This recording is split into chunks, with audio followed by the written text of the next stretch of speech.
Welcome to the Cardboard Cave Podcast,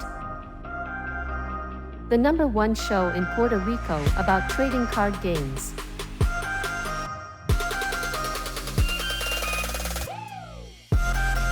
Thanks for Alter Sleeves for sponsoring our show. Use our affiliate link or code CardboardCave for 5% off your order and spice up your commander.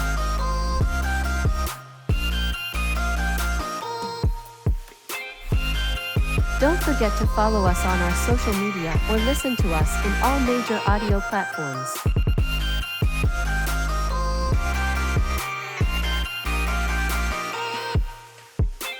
Thanks for being part of our community, and please like, share, and comment below.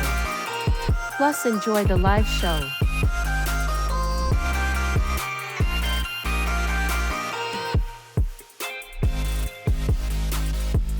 Hey, hello, and welcome to the Cardboard Cave Podcast, your #1 choice from Puerto Rico. And we're here once again because we're going to be talking about one of the amazing shows that is still running till this time, going for 14 doctors, and is going to continue with a great Christmas special coming in December. So we're going to be talking about the MTG set that is going to be available on October 13, the Doctor Who Commanders and cards. So I'm going to go ahead and present everybody from the board. We're going to be presenting our favorite goblin of them all, the one and only Chris. Hey, how's it going, my dudes? How you all? Everything is going great. And as well, we're going to be talking as well with the master of the dark arts, the one and only JP. Hey, what's up? Hey, what's up, JP? And sadly, Orengo is not going to be with us today. Orengo is right now in the New York Film Festival. I think he's watching Oppenheimer right now in the 70 millimeters, the whole IMAX experience. So he's right now just sitting down, chilling, watching Oppenheimer and enjoying New York as well.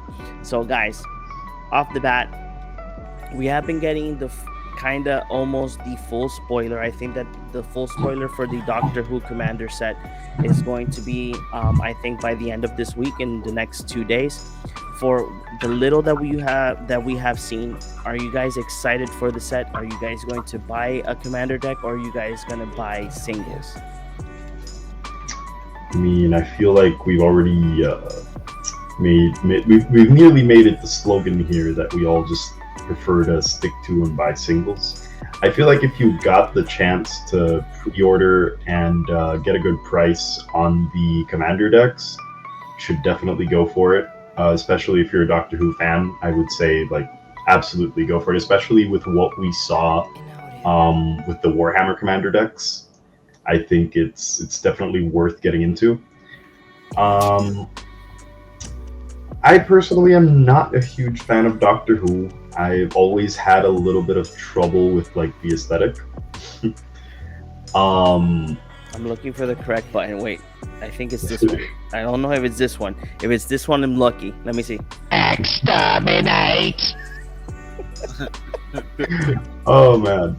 But yeah, so I'll definitely be picking up some of the singles here. I did see some pretty interesting cards. I'm more interested in the commanders themselves, the doctors and and their partners, rather than a lot of the other cards in the set. Companions. But yes, the companion. Sorry, it's not the partner mechanic anymore. I'm sorry, guys. It's the companion mechanic, not to be confused. Well, with the actual companion mechanic. Well, it's the doctor's companion. The doctor's companion. It is quite relevant, considering one of the things you can do is, which is really funny, and we're gonna talk about this, but I want to do a little pickup. You can combine the mechanics in a special way, and I'll get to it when we get to the cards. Yeah, that'll be fun. Actually, if whoever's listening to us or watching us on YouTube, right? And don't forget to ring-a-ling the ding-a-ling, so that you guys can go ahead and be notified to all of our content here at Cardboard Cave, and as well subscribe and our content as well. Help us with the algorithm, guys. But if you guys got to see, I think it's like 2 episodes behind of what that the professor has his own show, Shuffle Up and Play, that he does like different things. Let it be Commander, let it be Standard, Legacy, and whatnot. So he did a Commander game that they somewhat did the same thing of what JP is going to explain later on when we get there. But how about you, JP? Are you buying singles? Are you buying the decks? Are you excited? Yes or no? For now, I don't think I'm buying the decks. I haven't seen anything that really speaks to me. I really am tempted to just like buy River Song as a single. I really like her. She's my favorite character in all of Doctor Who, and even though it's not my style, I might just like go for it. Okay, so let's go ahead and present and show our viewers, and as well, if you're listening to us, we're going to be going in detail with the cards, so don't worry about it. We got you. So let's go ahead and do a little transition to our presentation. Give me one quick second.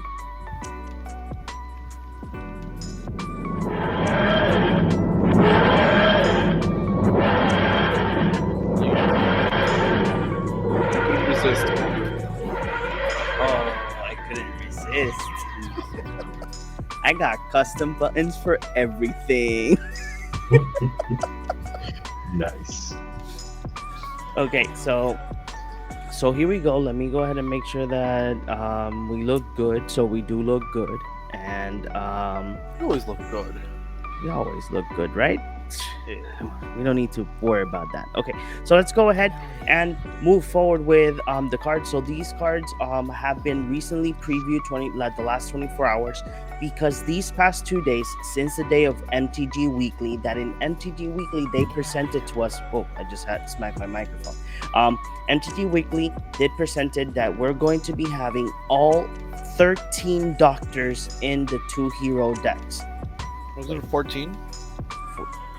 No, because remember, 14 has not yet been released. Okay.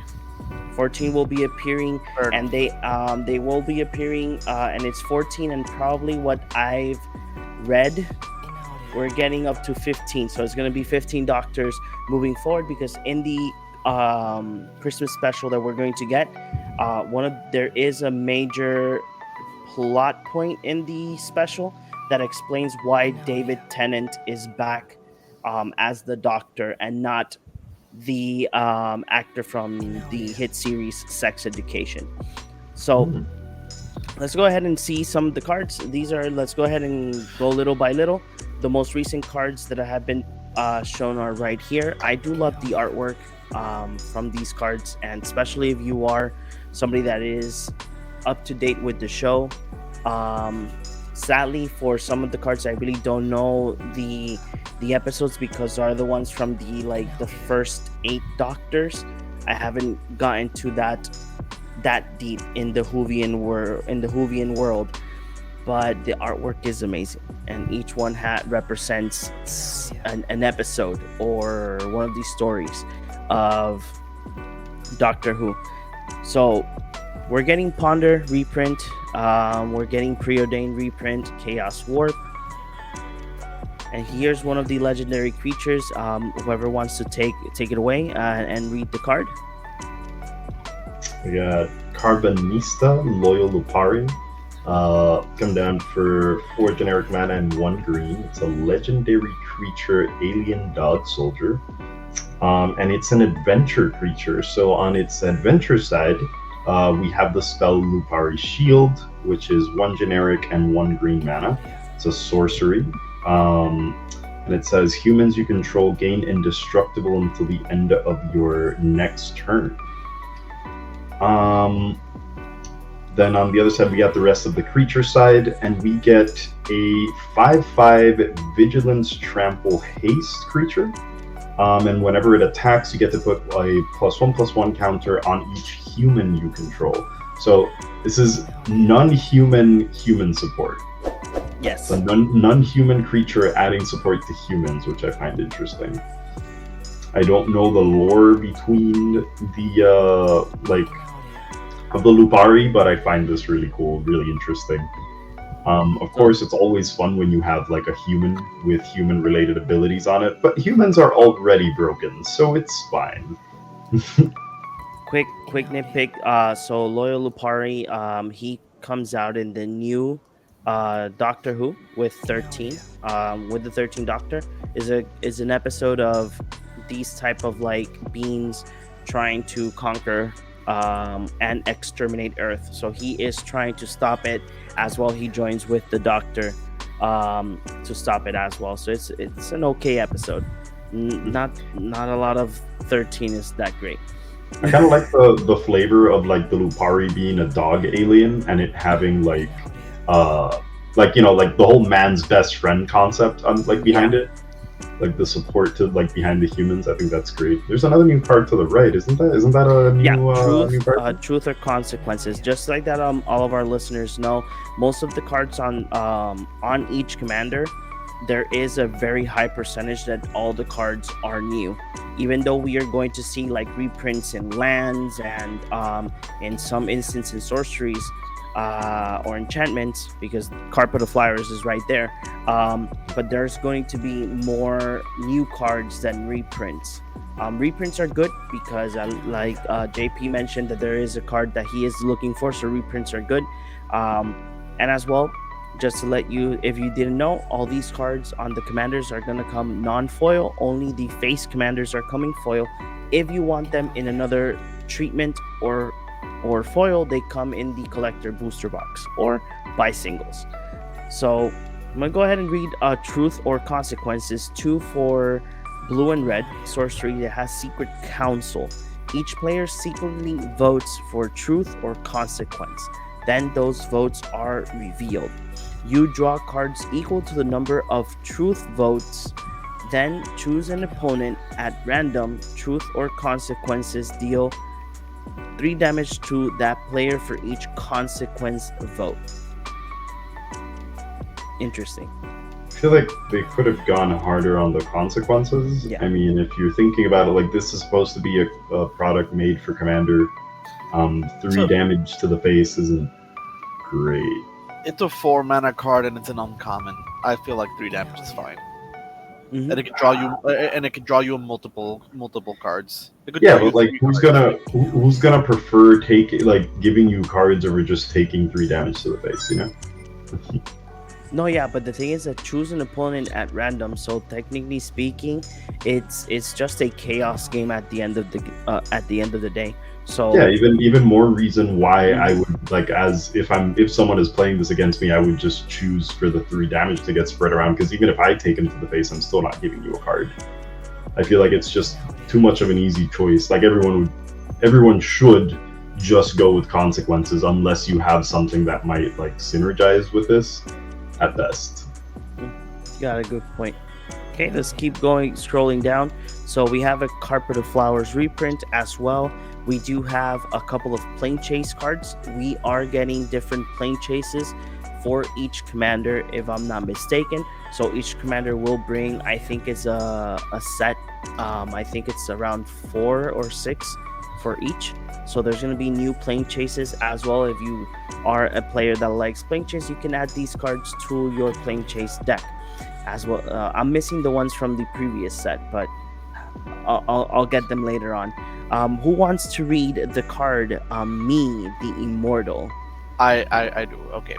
So Me, the Immortal, 2 green, blue, and red, so 5 mana for a 3/3 legendary creature human rogue.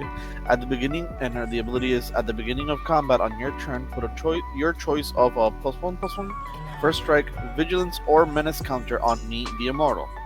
Counters remain on Me as it moves to any zone other than a player's hand or library. You may cast Me from your graveyard by discarding 2 cards in addition to paying its other costs. This is a fun card. Yes. So, this is very similar into Skullbriar. Skullbriar is a green and a black for a 1/1 creature that when he enters that when he deals combat damage to a player, he gets a counter, and he keeps the counters no matter what zone he is in, except the hand and library. Okay. I'd say it's pretty close to Squee too, which I think is like really nice that they kind of did a callback to Squee the Immortal with the name. Yeah, but this is a very important character for the 12th Doctor. I see. Yes, there's very due to the fact that you have the Impossible Girl, so the Impossible Girl and her get to meet in the final episodes of Capaldi. So she's a very key character that you don't see no more. You see her once and that's it. Gotcha. So we got another new card. It's Into the Time Vortex. It's 4 in red sorcery. It has Cascade and Rebound. That's it. I find that really funny though. I find it really funny that the only thing it does, it's just a blank spell that pulls a random spell out of your deck and then it gets to do it again later. I know. I think it's pretty insane. Like it's a shame that it's 5 mana, but at the same time, since it has the Cascade ability, it's probably a good thing that it has that it's 5 mana. Yeah. That way, you're probably not going to get anything too crazy in the 4 mana realm. Right. Like I guess you could try to aim for a combo piece. That's the thing though, because of its 5 costs that way, you can probably try to aim for specific cards. Like I've always, even though it's a concept that I haven't been able to build myself, the concept of using Cascade to cascade into specific pieces is something that I've always wanted to attempt when building a deck. And I think this is really good for that, because you can get essentially like 2 different 4 cost pieces or 4 or lower in the span of a whole like 2 turns, so like a whole round. So I don't know, I think it's kind of good. It's kind of cool. Yeah, I like it. It's interesting. I like the artwork as well. For the plane chases, guys, I'll do a separate video with all of the plane chases of Doctor Who, like that. It could be released as well before the cards are before the set is released. So we'll get those apart, and I'll do a special episode, a video and audio with talking about the plane chase cards, and probably and as well talk about any type of lore that these plane chases bring. So let's continue with the new cards. I really do want to do these next 2 because they're partners, and I really do like their characters as well. Oh, you mean these 2? Yeah, I was gonna be like, what's going on? Go ahead, JP, take it away. So Jenny Flint, 1 blue and a red for 3 mana for a 2/2 legendary creature, human detective, partner with Madame Vastra. First strike, training, and whenever you sacrifice a clue or food, put a +1 counter on another target creature you control. Then Madame Vastra, 2 green and a blue for a 3/3 legendary creature, lizard detective, partner with Jenny Flint, and Madame Vastra must be block evable. Whenever a creature dealt damage by Madame Vastra this turn dies, create a clue token and a food token. So she creates both of them. I really like these characters, and they synergize very, very well with each other. It is very fun.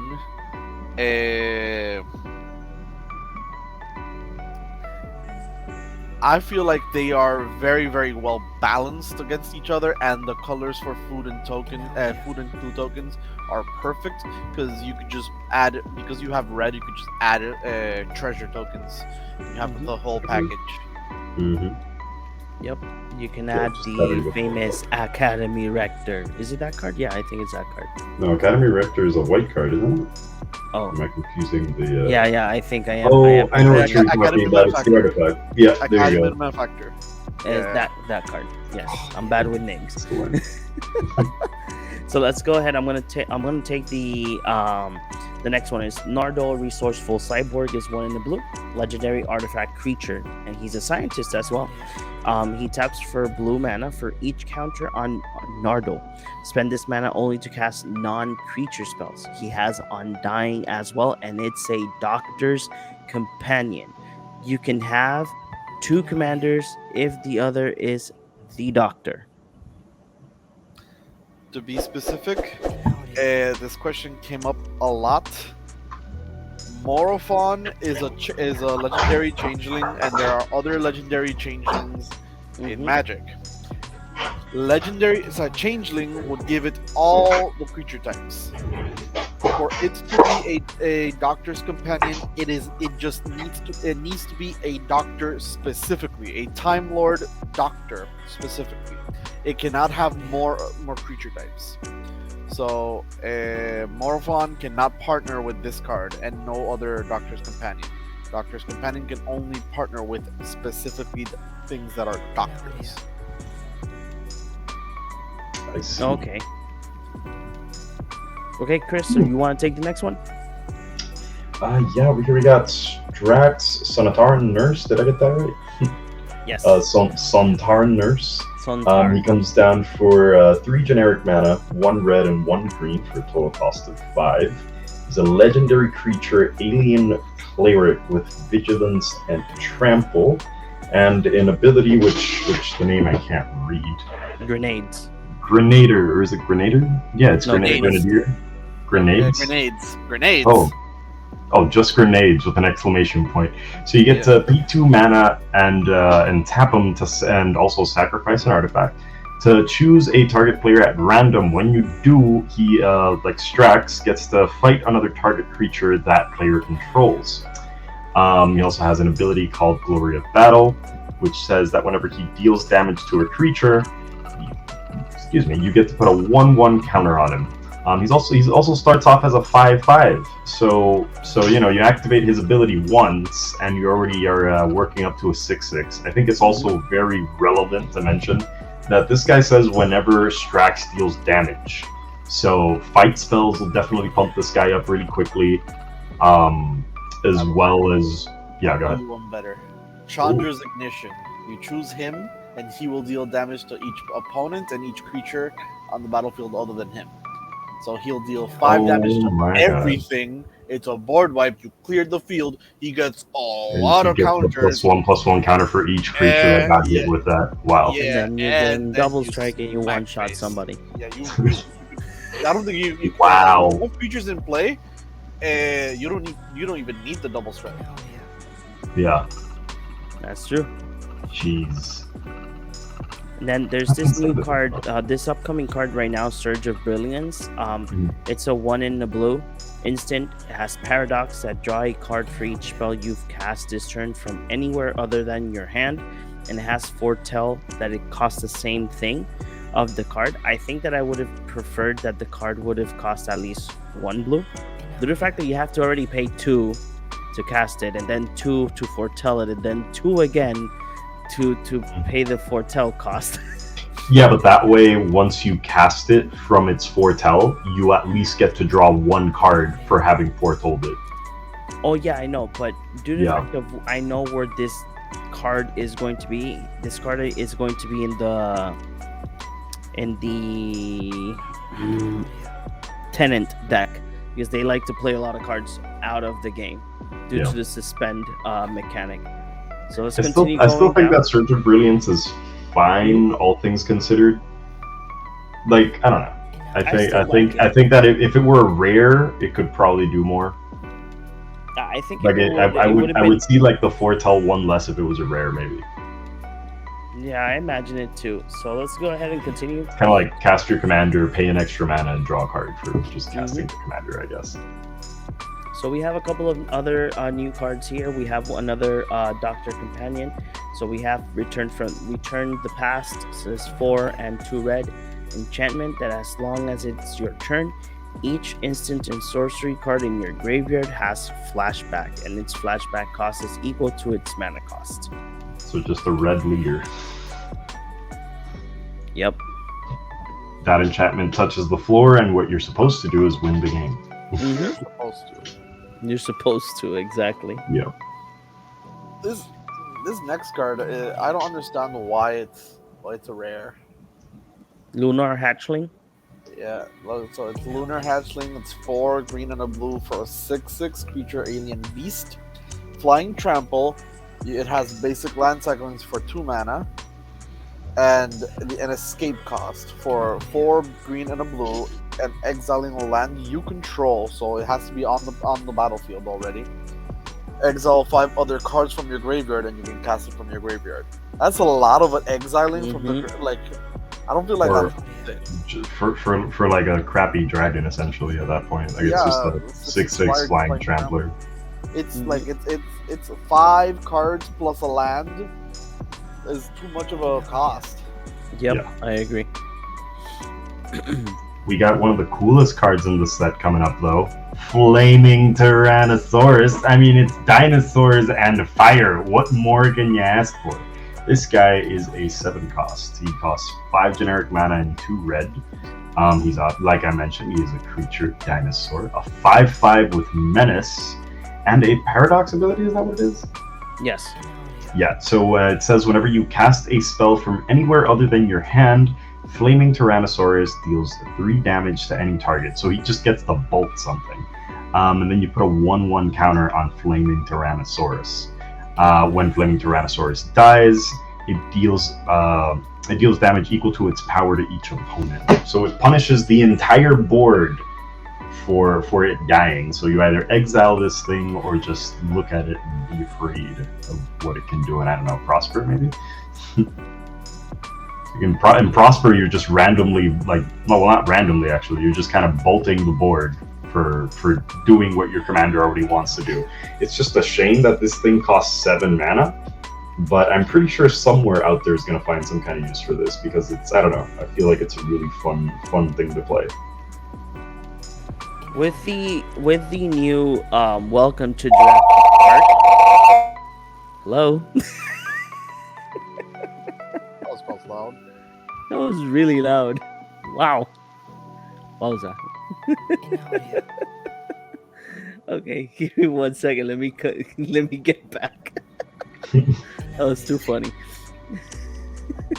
Okay, so what I was saying? Okay, so on the Welcome to Jurassic Park card that's coming in the new Ixalan set, hey, you can pay the 7 mana. Just make sure that you got the 3 colors. I mean, probably there's going to be a new commander for dinosaurs that maybe makes it much more easier to bring these big things. Hey JP, you want to take the next one? Yeah, okay. It's Graham O'Brien. 1 and a green for a legendary creature human pilot. He's a 2/2 and he has Paradox. Whenever you cast a spell from anywhere other than your hand, create a food token. He also has Doctor's Companion. Yep, he's one of the companions of the 13. Yeah, 13. One of the companions. Does each doctor have like multiple companions? Sometimes they have one, Some do. sometimes they have multiple. Mm-hmm. It all depends on the doctor And the story. and the story as well. Nice. So, okay, we have a couple of reprints here. Thriving Bluff, Thought Thought Vessel, Stage, Temple Temple of of Triumph, the Temple of the False God, Temple of Epiphany, Temple of Enlightenment, Sundown Pass, Stormcard Coast, Sky Cloud Expanse, Rogue's Passage, Prairie Screen, Port Town, Out of Time, which is nice.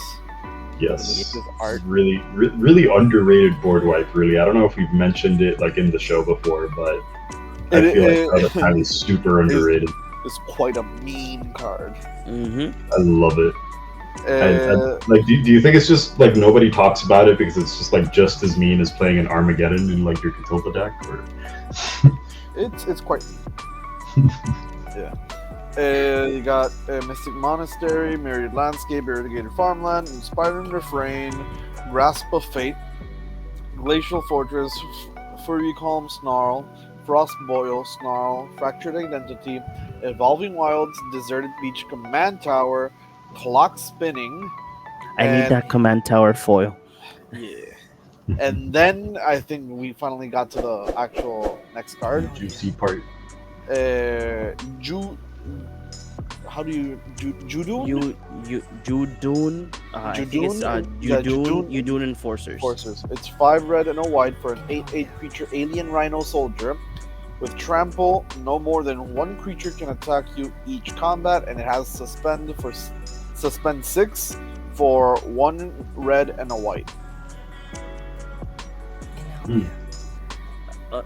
It might seem a very expensive card, but with how the with how the timey-wimey commander deck, the cards that I have at least seen, it's gonna be very interesting how you can manipulate these suspend cards with the mechanic. You know, you're gonna start doing this, literally.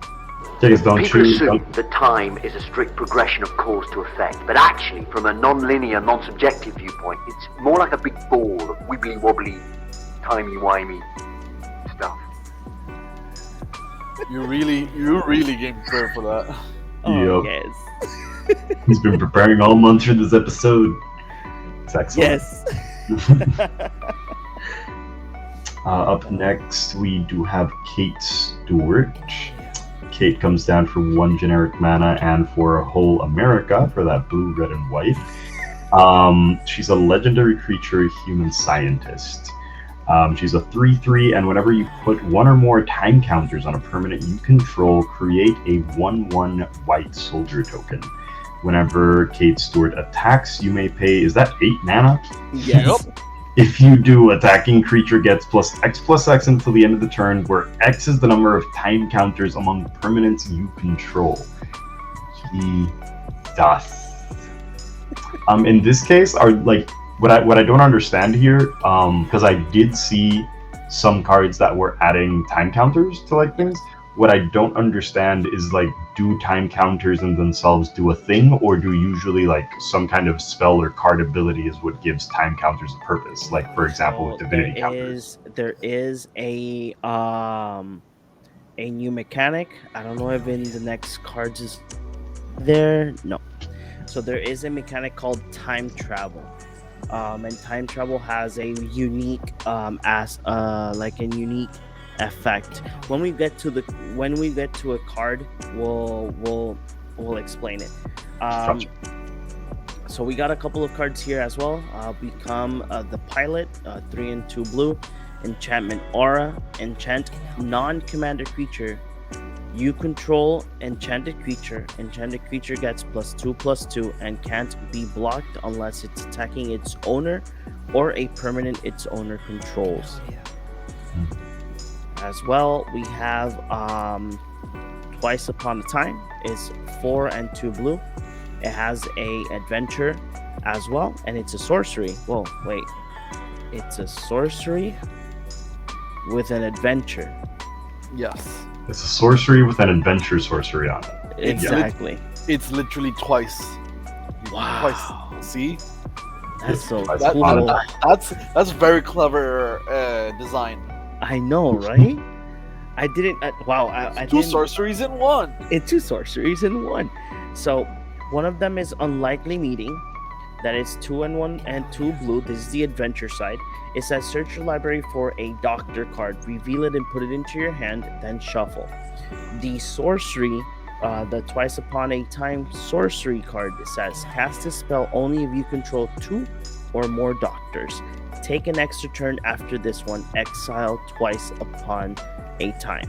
There we go, folks. Now I have to make a Doctor Who deck with at least 6 doctors in it. I need to, because now that we have Twice Upon a Time, it's an extra turn card. I'm obligated to play So this Chris, now. I'm gonna give you good news. So the first one of the first commander deck, the one that is Blast from the Past, includes Doctor 1 through 8, if I'm not mistaken with the numbers.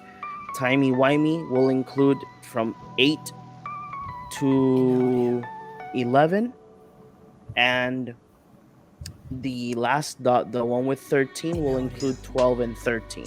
So the first 2 decks you will already have more than 1 doctor. Excellent.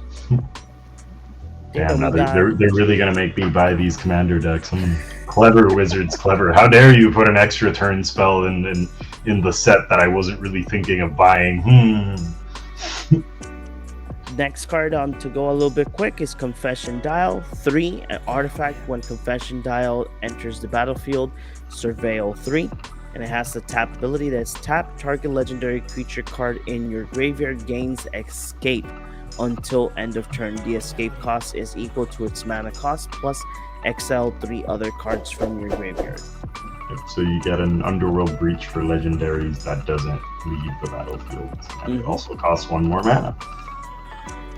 Okay, let's go ahead and continue going down. We get Wreck and Rebuild. Oh, wait, that's the card from the top.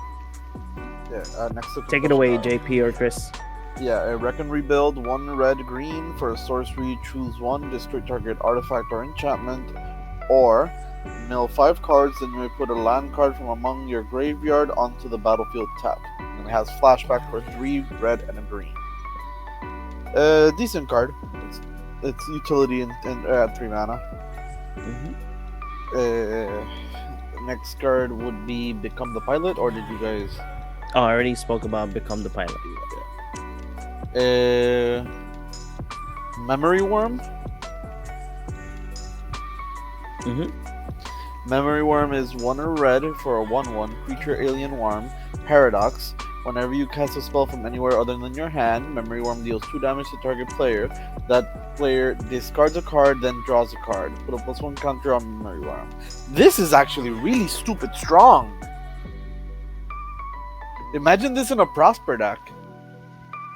Oh, wait. Because a lot of people would be like, unless you really want to be discarding cards or care about the graveyard, this could affect a lot of decks. Like just force discard.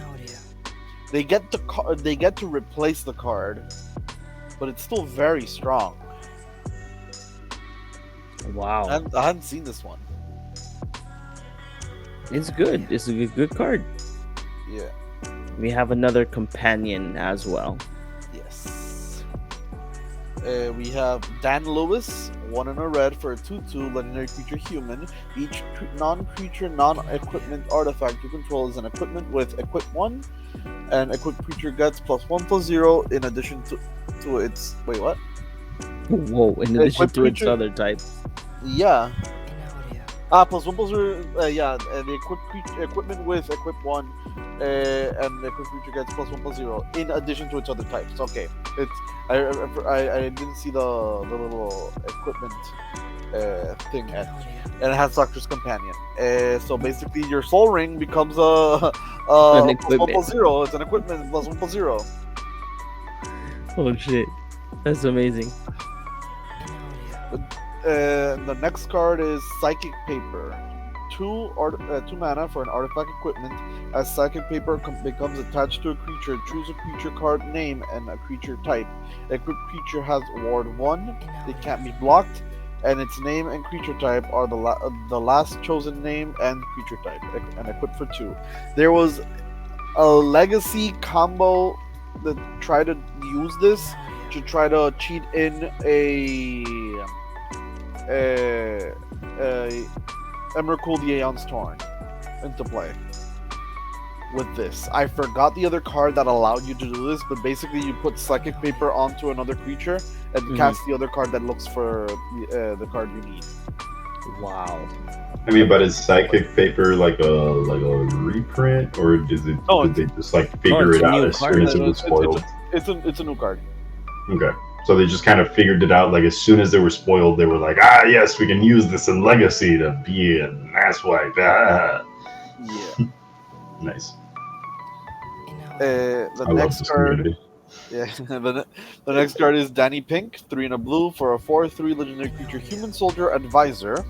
He has Mentor, and creatures you control have, whenever 1 or more counters are put onto this creature for the first time each turn, draw a card. This is actually really strong. I like that. I like that a lot. I like Yep. that even though he spent time with the doctor for like very small amount of time, he is not a doctor's companion. Yeah. And a friend pointed out that it's kind of sad that he's still considered a soldier, like because of what happens in his story. This effect is very strong, and the first commander that I thought of is Optimus Prime, the Autobot leader, because you get to put a +1 counter on in each end Right. step, and so you draw a card each end step, and it's each creature you control has this ability. So if you I have a mean- way to put a +1 counter on 6 creatures, then you draw 6 cards. I was actually thinking about Kumena when I saw this. It's just a little slow because Kumena is outdated and slow, but Ooh, mana. you know, Yeah. yeah, the Merfolk commander. You tap 5 Merfolk, you put a 1/1 counter on all of your Merfolk, Mhm. so you're drawing 5 cards. Like that's like that. It just sucks that it just it's really slow because of the whole creature typing thing and so on. But either way, that would be really fun. Yeah, now I gotta build another deck. Cool. Okay, so JP, take the last one. Like that, what we'll do is that each row will trade. Okay, so you got Quantum Misalignment. 4 and a blue for sorcery. Create a token that's a copy of target creature you control, except it isn't legendary and it has rebound. I'm pretty sure we've seen this type of effect before. So Okay, Chris, take it away. We got. Wait, Bill, was that Bill? Oh, God, that was an R for a second. That's Bill Potts, legendary creature human. Comes out for 3 colorless mana and 1 red. Whenever you cast an instant or sorcery spell that only targets Bill Potts or activates an ability that only targets Bill Potts, copy that spell or ability. You may choose new targets for the copy. This ability triggers only once each turn, and he has Doctor's Companion. He's also a 2/4 legendary creature human. Just keeping in mind, just more stuff to pump up your humans. Am I right? Mhm.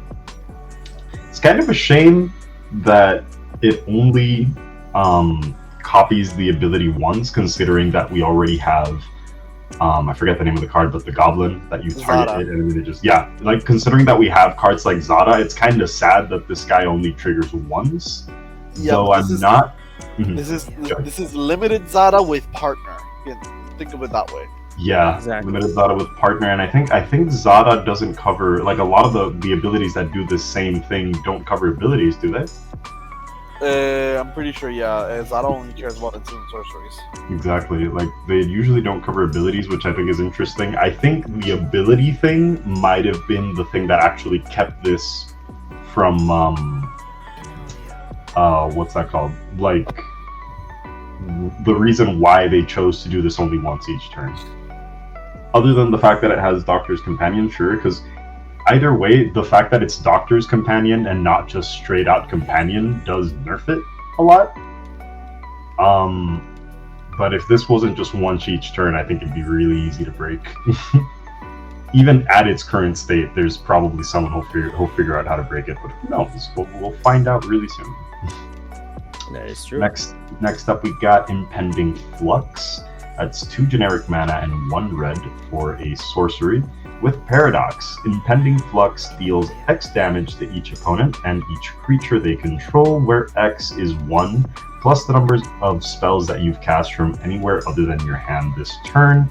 And it has a foretell cost of, I think that's 1 generic mana and 2 red. Mm-hmm. I would say they kind of made the cost worse on this one, because in the first cost is more flexible than having to pay 2 red mana. I kind of see the logic that they're going for, because since you're casting it for the foretell cost, technically it's adding onto the spell, therefore that's why it should be harder to cast, I guess. But I don't know, I just don't agree with where they're going with that. Then up next we got Rotating Fireplace. 3 generic mana for an artifact that enters the battlefield tapped with a time counter on it. You can tap it to add an amount of colorless mana equal to the number of time counters on Rotating Fireplace. You can also pay 4 mana to time travel. Time travel is an ability you can only activate as a sorcery, and for each what's that called? For each suspended card you own and each permanent you control with a time counter on it, you may add or remove a time counter. I find it kind of fun though that we're getting like a time travel mechanic in Magic, because of like it reminds me a lot of like playing DC where you have like a mechanic called time travel. I don't know. Oh yeah. Like it's so weird to see it like in another card game. It's kind of like when you see Ward in Lorcana and it has a similar effect, and it does in Magic. But up next we have one of the cards that I wish was a legendary right now, Frostfair Lurefish. 5 generic mana, 1 blue, and 1 red for a total cost of 7. It is a creature fish. A 7/7 fish creature. When Frostfair Lurefish enters the battlefield, create 2 1/1 blue fish creature tokens and 2 tapped treasure tokens. Fish you control have haste and can't be blocked by humans. It also has a foretell cost of 5, so you can pay 2 and cast it for 5 later. Fun. And it's a 7. Fun fishies. If you could find a way to blink that fish into oblivion, whether it's by adding something else, by doing some weird kiki-jiki thing, this could potentially win you a game if you just blink it enough times. The reason it says 2 tapped treasure tokens is because Deadeye Navigator would have gone infinite with this. Yeah. Mm-hmm. That's insane. Oh, it's great. I also like how, like, you know, as JP pointed out, like, R&D seems to be doing their job. You remember when we had this whole thing, like we were just saying, like, why aren't the people at R&D doing their job? Hey, look at that. They listen. They've made up for like 2 of their billion mistakes. And I think we got was it John or JP going up next on the next row? Yeah. So we got so cool. I don't know if it's Irax or Laraxa, Empress of Mars. Iraxa, Empress of Mars, is 2 and 2 red, legendary creature alien warrior. She has trample and battle cry, plus paradox.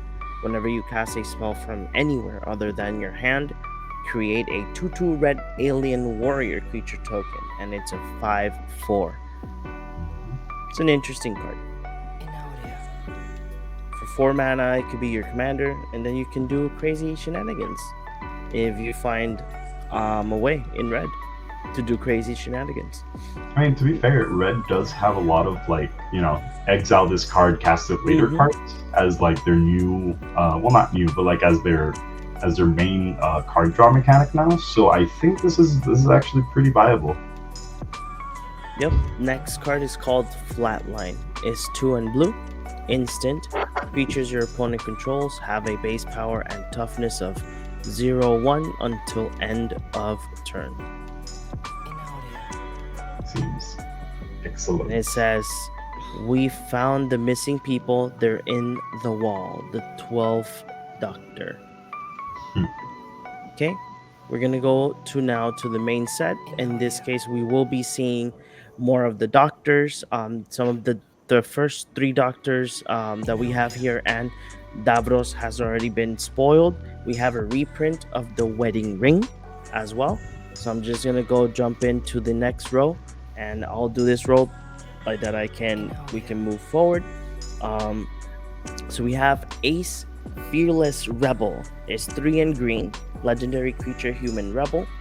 It has an ability called Nitro 9 that says whenever Ace Fearless Rebel attacks, you may sacrifice an artifact. When you do, put a 1/1 counter on Ace Fearless Rebel. Then it fights up to 1 target creature defending player controls. It has Doctor's Companion, and it's a 2/2. From there, we have Adipose Offspring, is 3 and white. Creature alien has Emerge for 5 and 1 white. You may cast this spell by sacrificing a creature and paying the Emerge cost, reduced by that creature's mana value. When Adipose Offspring enters the battlefield, create a 2/2 white alien creature token. If Adipose Offspring emerge cost was paid, instead create X of those tokens, where X is the sacrifice creature's toughness. A friend pointed out that technically those are supposed to be human. The humans. Yeah, that's true. Yeah, and also it is terrifying when you're, oh, it looks so cute, then it has emerged and you have to sacrifice something and you're like, oh my god, this is not a cute thing. I agree. So we have another card. It's called All of History All at Once. It's 2 and 2 blue. Sorcery. It has time travel and it has storm. Another card that has only key abilities, and that's it. I mean, it does do a pretty cool effect, though. No, it does. It does. Then we have a very, very key character from Doctor Who, Amy Pond. It's 2 and red. Legendary creature, human. Partner with Rory Williams. So that when she enters the battlefield, you can look for Rory and put Rory into your hand from the library and then shuffle.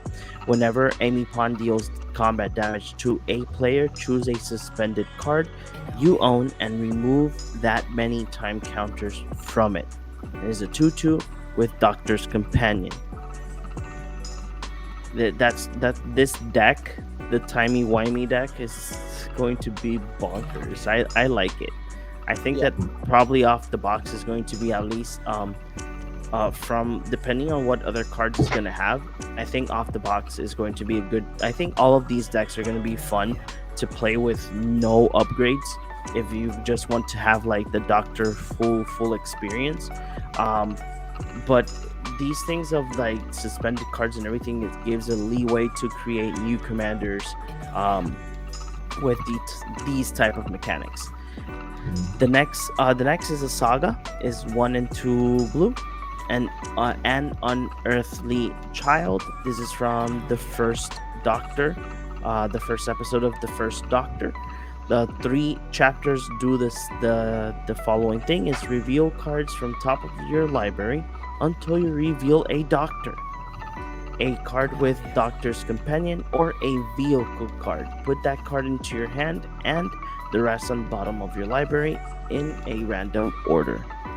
So essentially, the Doctor or a cast member. That's excellent. Okay, let's go ahead and move to the next set. We got a cool reprint to start off with. We got As Foretold. You already know what As Foretold does, but for those who don't, real quick, it's an enchantment that comes down for 2 generic mana, 1 blue. And at the beginning of your upkeep, you get to put a counter on As Foretold, a time counter to be specific. So this actually goes really well with the mechanics that we have involving time counters, including time travel. Once each turn, you can pay 0 rather than pay for the mana cost of a spell you cast. With mana value X or less, where X is the number of time counters on As Foretold. So essentially, you just keep putting time counters on it each turn until you get to like the number of counters enough to just cast a free spell every turn. And we got Astrid Peth, come down for 1 generic and 1 white mana, a legendary creature human. Whenever she enters the battlefield or attacks, you get to create a food token. She has an ability which I can't read the name of it. Brand New Sky. Brand New Sky, and it says whenever you sacrifice a clue or food, Astrid Peth explores. Astrid Peth explores, and you get to, for those who don't know, exploring is you get to reveal the top card of your library, put it into your hand if it's a land. Otherwise, you get to put a 1/1 counter on it and then put the card into your graveyard if you would like. She's a 2/2, so she starts off small, but she can potentially grow with that explorer ability, which is really cool. Then up next we have Blink, which, if I'm not mistaken, is referring to the Weeping Angels. Was it from? That is the actual scene where the Doctor says what I post later, the wibbly wobbly, timey wimey stuff. That is a very very gonna say very scary episode. I think this is where in the 10th Doctor they once again present the Weeping Angels. Just for all of you that don't know, the Weeping Angels are this type of like statue that are what they're named. They're Weeping Angel statues, but if you blink, you become one of them. They like take you away. Is it like when you blink, like while you're looking at them? Like, can you look away Yeah, and no. then blink? Like, No, what are the you're rules on that? You can't look No. away You can't look away. Oh, you guys, you can't look away from them at all. Okay. at all. Exactly. At all. But if you blink, Yeah, if Then you blink, bye-bye. you technically looked away for like half a second. exactly. And they move very fast. Well, I mean, they are supposed to move in like a blink of an eye to take you, so I would assume so. Yes. That sounds terrifying. Yeah, that's the one thing though. Like, just getting a little bit off topic here. I never liked the aesthetic of Doctor Who, but I always really like the stories they tell. I think they're amazing. They're just genuinely like terrifying stuff going on. Even with the stuff that when you see it in the series isn't that terrifying. When they describe it to you, it's like, oh my god, that sounds horrible. But I unfortunately never got into the show for that reason. But again, I do recognize it as just like some wonderful like writers in that team. Like, oh man, so cool. But yeah, so Blink is a saga. It comes down for 2 colorless mana, 1 blue, 1 black, for a total of 4.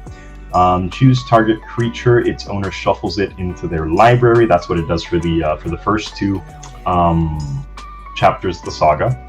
And then you get to investigate, which, ouch, just puts a creature into your library, and you get some payoff from it. And then on the last 2, you get to create a 2/2 black alien angel artifact creature token. That is so much. With first strike, vigilance, and whenever an opponent casts a creature spell, this permanent isn't a creature until the end of turn. So it just turns into a statue, so the creature can look at it, and the creature blinks, and it smacks. Did you your face. notice that the chapters are off order? I actually did not. That is this like a lore thing I'm not aware of? That's pretty cool. Yeah, because don't blink. So you choose a creature. You choose target creature. Its owner shuffle it into their library. Then investigate. Then you create an You create an angel. But the thing is that it's the creature you put back into the library. Oh, that is so cool. Okay. Oh, that's so weird. That's so weird to like do that way though. I mean, it's fun. I like the order in that you're supposed to play it in, but read wise, that can throw you off like in a game so hard. That's fun though. I like it a lot. I really do. Up next, we got City of Death. Based off of the name in itself, I'm surprised it's a green card, but it is City of Death. Instead of being like a ridiculously costed black card, is actually a green card that comes down for 2 generic mana and 1 green mana. This first chapter creates a token, a treasure token. The rest of its 5 other chapters, right? Is that 5? Yeah. You get the first chapter, and then the other 5. You get to create a token that's a copy of target non-saga token you control. Now, I assume we all know exactly the reason why this thing doesn't copy saga tokens. Exactly. I was thinking specifically about the whole thing with the 3 blind mice. I'm surprised that we even got to do that in white in the first place with the 3 blind mice. The 3 blind mice plus City of Death would have been insane though. So I feel like R&D kind of did their job this time. I like that. I gotta go clap. Thank you so much. And then we got what, to some people's opinions, may be the best Doctor's Companion, Clara Oswald, a 6 colorless mana companion. Legendary Creature Human Advisor. Impossible Girl. If Clara Oswald is your commander, choose a color before the game begins. Clara Oswald is the chosen color. If a triggered ability of a doctor you control triggers, that ability triggers an additional time, and like I mentioned, she has the ability Doctor's Companion, which means that she can be your commander if the other commander is a doctor. She is a 2/6, so she got something, like baby got back, you know what I'm saying? Like Jesus, that's a 2/6. Again, some people could even argue that this is the best of the companions. I think it's a little like the 6 mana cost is something I don't personally like, because I, in a very personal way, just don't like anything above like 4 mana in my command zone, unless it's gonna like automatically win me the game. But that's just me. That's me. Let's go to the next row. JP, take it. Yes. Coward Killer. Coward and Killer.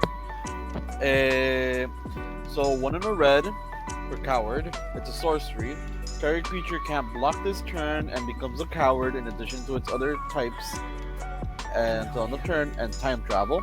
And Killer. Time travel for 2 mana.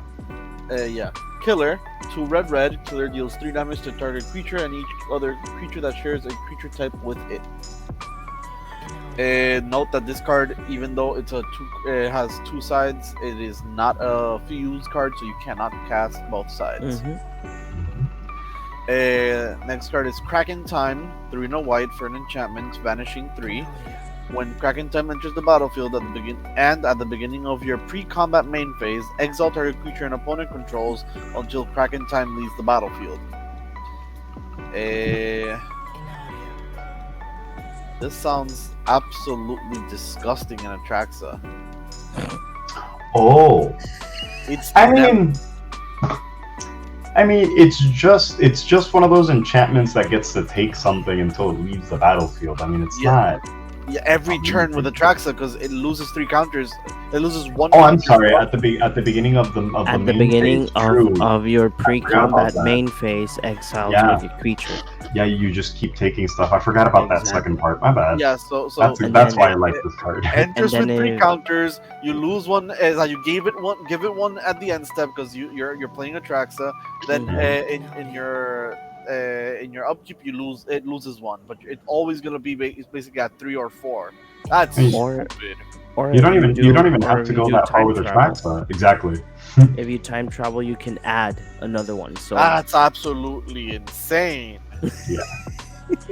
So you would have 2 methods of adding stuff to your time travel cards. This could potentially. This is an annoying card. Could potentially make like a time travel Atraxa deck, actually, or at least like a time counter based Atraxa deck instead of going the Super Friends route. That'd be interesting. I gotta do some card research now. This would be fun. Then we got Crisis of Conscience, 4 white for a sorcery. Choose 1, destroy all tokens, or destroy all non-token permanents. I like this design space that is very, very niche and totally a step away from Farewell. So, Day of the Moon, it's an enchantment saga for 2 in a red. And it says, choose a creature card name, then gold all creatures with the name chosen for Day of the Moon. And has 3 chapters for that. the silence. Oh my god, Yeah. I hate them. Silence is one of the creepiest ones. Yeah. Yes. And then Death in Heaven, which is a really cool episode. 3 in a black. It's a saga, an enchantment. Target player mills 2 cards, then exiles their graveyard. Then you put all creatures exiled with Death in Heaven onto the battlefield face down under your control. They're 2/2 Cybermen artifact creature tokens. That's very strong. Yes. Yeah, 4 mana. That's pretty damn good. Yes. I love it. I love it. Let's go for the next row. So we're gonna go ahead and start off with Dinosaur on a Spaceship. Is 4 and red and white. Creature dinosaur. It has vigilance and trample. Other dinosaurs you control get +1/+1 and have vigilance and trample. It has suspend 4 for 5 mana. It's 3 and 1 red and white. Whenever a time counter is removed from dinosaur on a spaceship while it's exiled, create a 2/2 red and white dinosaur creature token with flying and haste. So you can, technically speaking, if you want to keep it suspended, with time travel you can manipulate the counters and have a couple of bodies as well. Next card is Donna Noble. That I would say that this is one of the best companions out there from the bunch of all the Doctor's companions. Is 3 and red. Legendary creature human. She has soulbound, so that means that you may pair this card with a creature, with another unpaired creature. My bad. And then it says whenever Donna or a creature it's paired with is dealt damage, Donna deals that much damage to target opponent. And it has the famous, exactly. It has the famous Doctor's Companion, and it's a 2/4. And then with next upcoming card is Ecstatic Beauty, one of the best episodes from Doctor Who. Is 2 in red. Sorcery, exile the set too, in my opinion. Exile the top 3 cards of your library. You may play those cards until end of turn. Put 4 time counters on each of those cards that has suspended. Then it has suspend 4 for 1 red mana. And now, the most expensive card of the set is Everybody Lives. Is 1 and 1. It's 1 and white, instant, that says the following magical words: all creatures gain hexproof and indestructible until end of turn. Players gain hexproof until end of turn. Players can't lose life this turn, and players can't lose the game or win the game this turn. I love this card. Insane. This card is so good. I saw someone say that this card is a trap. It is not good, and he would rather run a counter spell. And it's like, but what about the colors that don't have counter spells? This stops, and because I hate the card, this stops a Thoracle win. Exactly. It's a non-blue way to stop a Thoracle win. This is a W in my book. Yeah. Exactly. That's what I was saying. People were mentioning, oh, just run Angel's Grace, but that doesn't do anything. This also gives indestructible. So if you have a board that you want to keep because your board is quite relevant, then this protects it. It's a 2 mana instant. It is very, very good. I don't know why people were saying like some people were saying like, no, this isn't that good.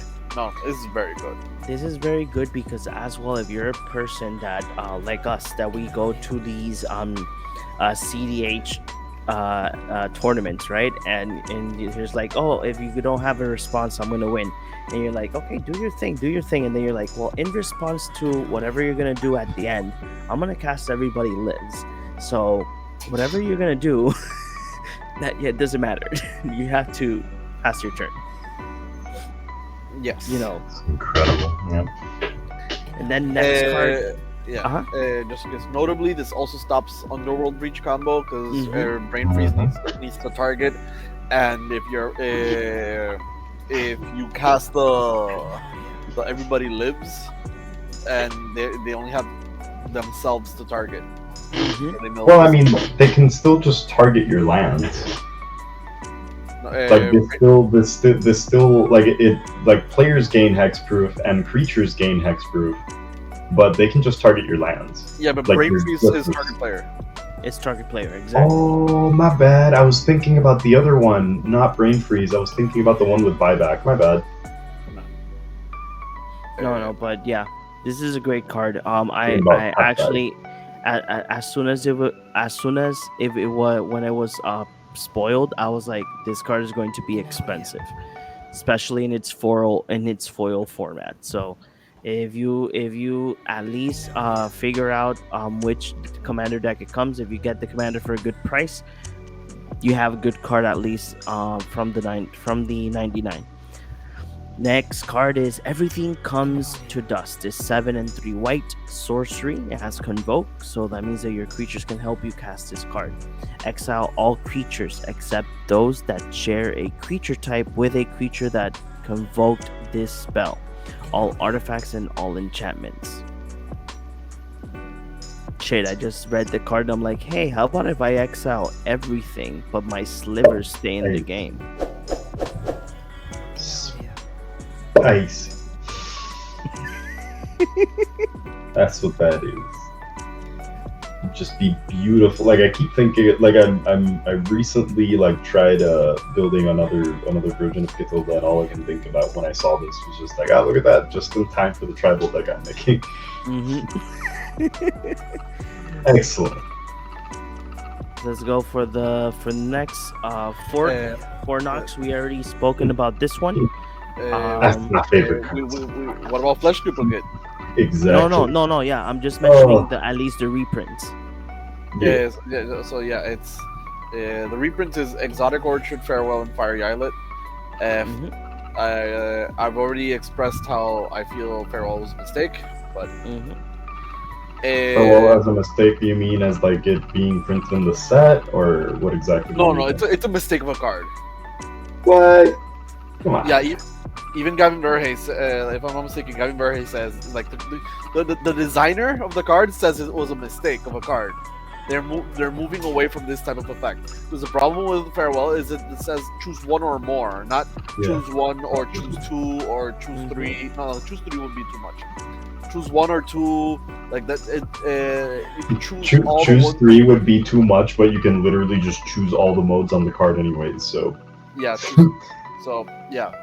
choose one or two, or just choosing one would be good, but it's just too good, and it doesn't. I feel like it doesn't promote a good what's it called? Gameplay scenarios. It doesn't produce good gameplay scenarios. It produces a lot of feels bads. I'll cast Farewell, choose all of them, and then in response to the cast, I'll cast Teferi's Protection. Bye-bye. Man, if you do all that in a turn, you deserve to win anyways. I guess. How many mana? You're using like 9 mana. That's 10. No. Wait, 6. No, that's 9. That's 9 mana. It's still insane. You're using up 9 mana in a turn. Like you deserve to win at that point. You know what I'm saying? Like you deserve to just go Farewell, Tef's Protection, and just be like, yeah, we're all just gonna scoop. I've seen people just cast Farewell to extend the game. So too many times. So.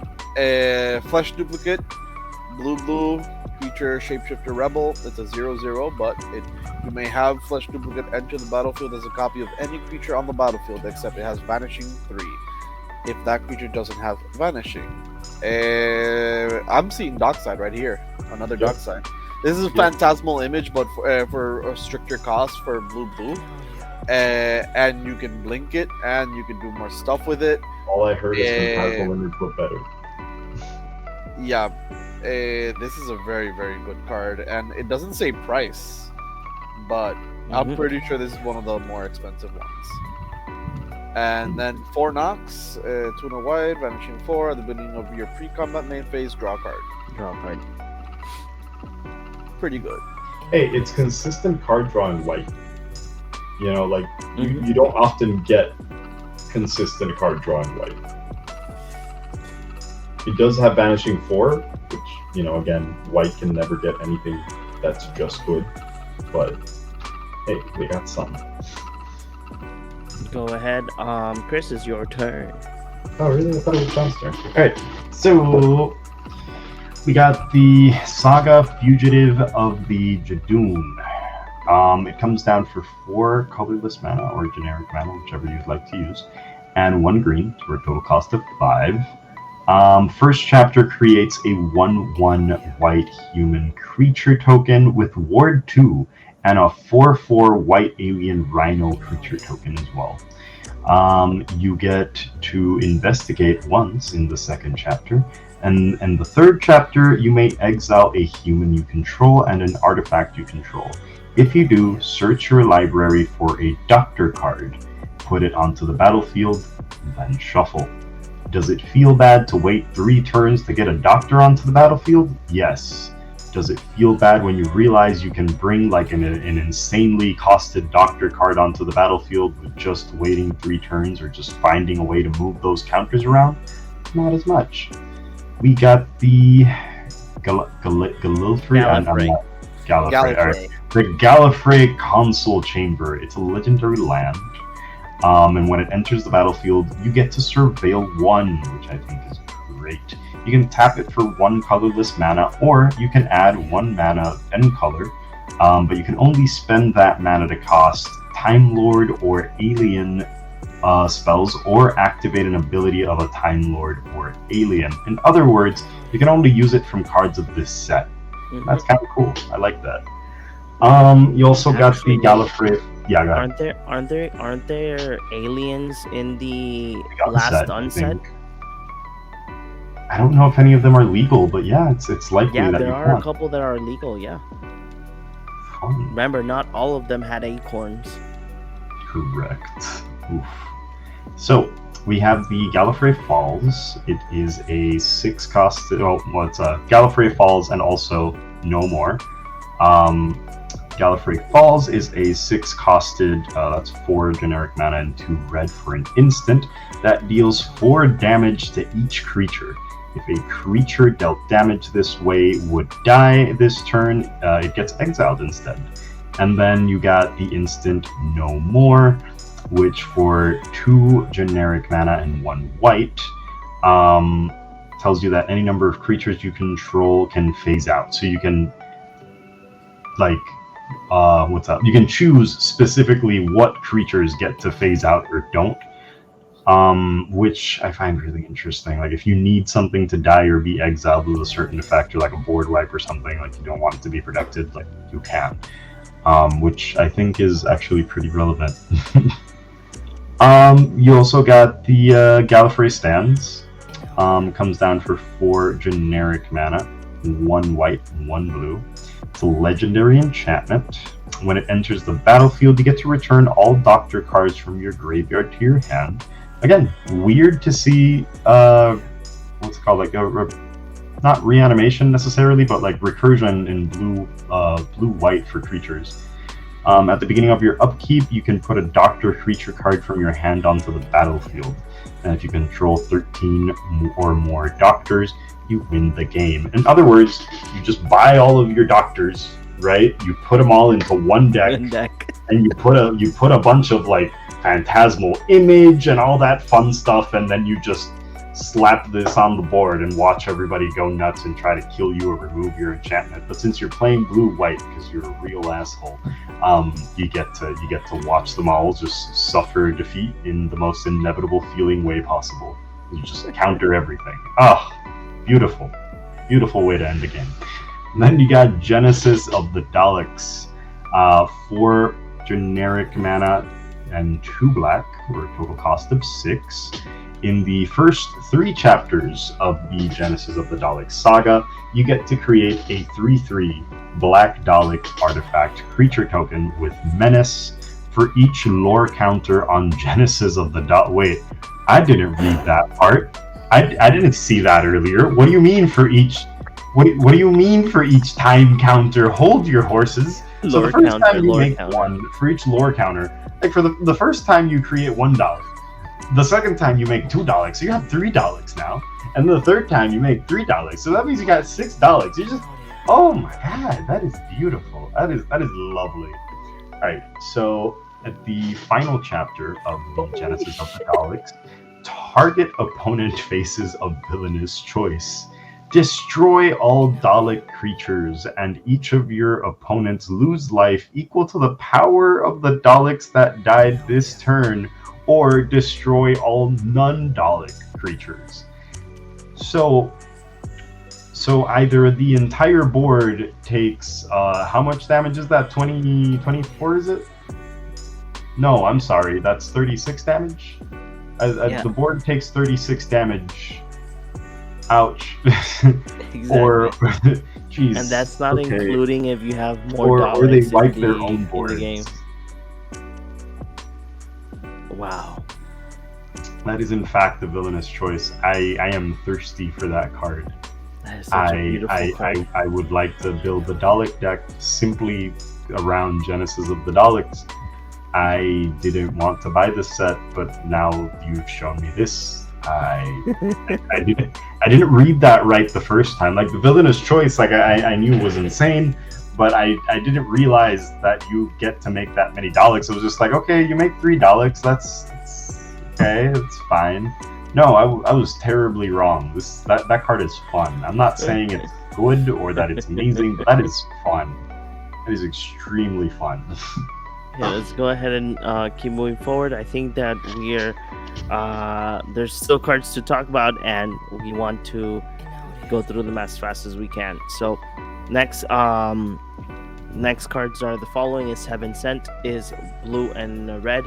First 2 chapters is Investigate. This is an enchantment saga, and the third one is Heaven Sent. Deals 1 damage to each opponent. Then if an opponent has 0 or less life, draw 7 cards. Otherwise, exile Heaven Sent, and you may cast it this turn. So you can cast it once again, even though it was exiled. Wow. Mm-hmm. Then we have Idris, Soul of the Tardis, is 1 and red and blue. Legendary creature, human incarnation, so it has Vanishing 3. Imprint: when Idris, Soul of the Tardis, enters the battlefield, exile another artifact you control until Idris leaves the battlefield. Idris has all activated and triggered abilities of the exiled card, and gets X plus X, where X is the exiled card's mana value. Nice. Then we have Jamie McCrimmon. It's 2 in green, legendary creature, human warrior. He has trample. Whenever you cast a historic spell, Jamie McCrimmon gets plus X until end of turn, where X is that spell's mana value. It has the Doctor's Companion and is a 2/2. Hot. And then That is we so have hot. Put it in a Joda deck and watch it go bird. exactly. Then we have Jenny Generated Anomaly. Is 2 red and white, legendary creature, Time Lord Soldier. She has double strike. Whenever Jenny deals combat damage to a player, it explores, and it's a 2/3. Then we It's have really Joe. simple, but like Boros can put in wheel spells to lessen its card draw issues, but it's still, at the end of the day, it still has white, therefore it's always going to have problems with card draw, right? So I think Explore is a pretty good alternative here. Like, you either get to put a 1/1, you essentially get to draw 2 cards regardless, and with a lot of the kind of recursion things that Boros has been getting, this could potentially be a really fun aggro commander to play. I agree. And then we have our next Doctor's Companion. Is Joe Grant. Is 2 and white, legendary creature, human soldier. Each historic card in your hand has cycling 2 and white. So that means that you can discard the historic spell, or the historic card, the historic card, and draw a card. Whenever you cycle a card, put a 1/1 counter on Joe Grant. Of course, the Doctor's Companion mechanic. In the next line, we have K9 Mark 1. Or Blues. 1 blue for a 1/1 legendary artifact creature, robot dog. Negative: as long as K9 Mark 1 is untapped, other legendary creatures you control have ward 1. And affirmative: 1 and a blue, target legendary creature can be blocked this turn, and it is a Doctor's Companion. This is very strong. Very. Yep. I would love to see that in the Joda deck. That's beautiful. Martha Jones, 2 and a blue for a 3/2 legendary creature, human cleric. Woman who walked the earth. When Martha Jones enters the battlefield, investigate. Whenever you sacrifice a clue, Martha Jones and up to one other target creature can't be blocked this turn, and she has Doctor's Companion. We've already covered Missy, if I'm not mistaken, as she was Yes. spoiled earlier. Nano What was the Nano Gene version. conversion? 3 in a blue, choose sorcery, choose target creature you control. Each other creature becomes a copy of that creature until end of turn, except it isn't legendary. How about if And I turn this them is all? absolutely terrifying, because are you my mummy? Yes, I know. Literally, when this card was spoiled, I was in a chat that I have with Carlos and Gomez and George. I was like, "How about if I turn all my slivers to the first sliver, and then I just cast a sliver." Cascade. Cascade. Yeah. Anyways, now we have Perry Brown, 3 and a white, for a 2/3 legendary creature human. The first historic spell you cast each turn has Convoke, and she has Doctor's Companion. And one of the cool things about Doctor's Companion is it makes your deck very customizable as to what you want to be doing. That was very interesting. Next line. Take it away, Chris. We got the RMS Titanic. It's a legendary artifact vehicle that comes down for 3 generic mana and 1 red for a total cost of 4. It is a 7/1 trample vehicle. When it deals combat damage to a player, you can sacrifice it and create that many treasure tokens. So you crew it for 3, right? With like a 3-cost creature. You smack someone for flying trample, hopefully for the full 7 damage, and you make 7 treasure tokens. Spicy. We also have Generations Restored, an enchantment that comes down for 1 white mana and 1 blue. It has Vanishing 12, so it's going to enter with 12 time counters on it. And then whenever one or more time counters are removed from Generations Restored, scry 1 and you gain 1 life. Then, if Generations Restored has no time counters on it, exile it. When you do, take an extra turn after this one.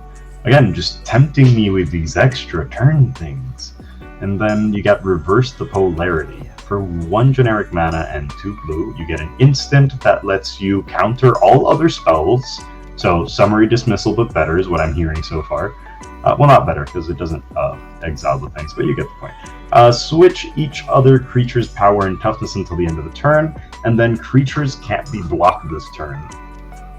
I would love to rebuild Baral just to run Reverse the Polarity. That is wonderful. Then we got River Song, which I'll let JP take, because he did mention that was the favorite creature and character in the set. So go ahead, Matt. I'm pretty sure we covered her, because I was very, very excited. Yeah. But I'll happily cover her again. All right.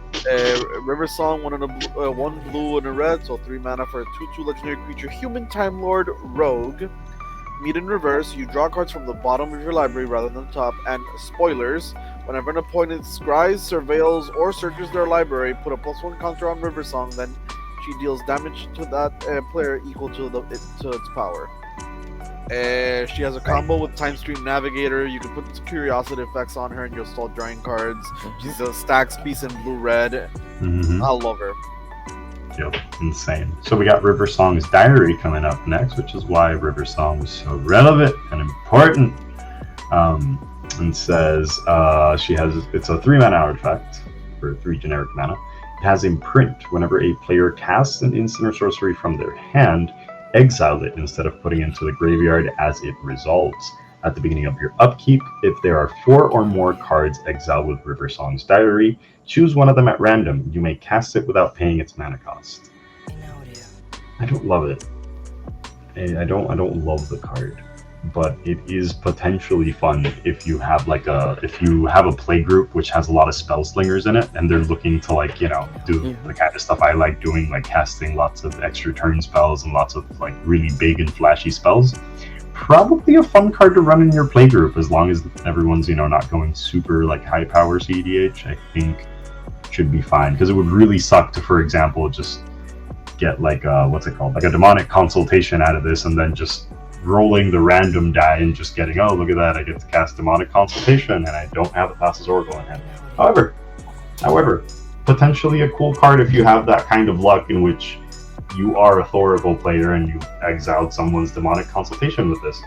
So, just a fun, chaotic card. I agree. Next row coming up is for you, correct, John? Yes. So next card is Rory Williams, blue and white, legendary creature, human soldier, partner with Amy Pond, has first strike and lifelink, and he is the last Centaurian.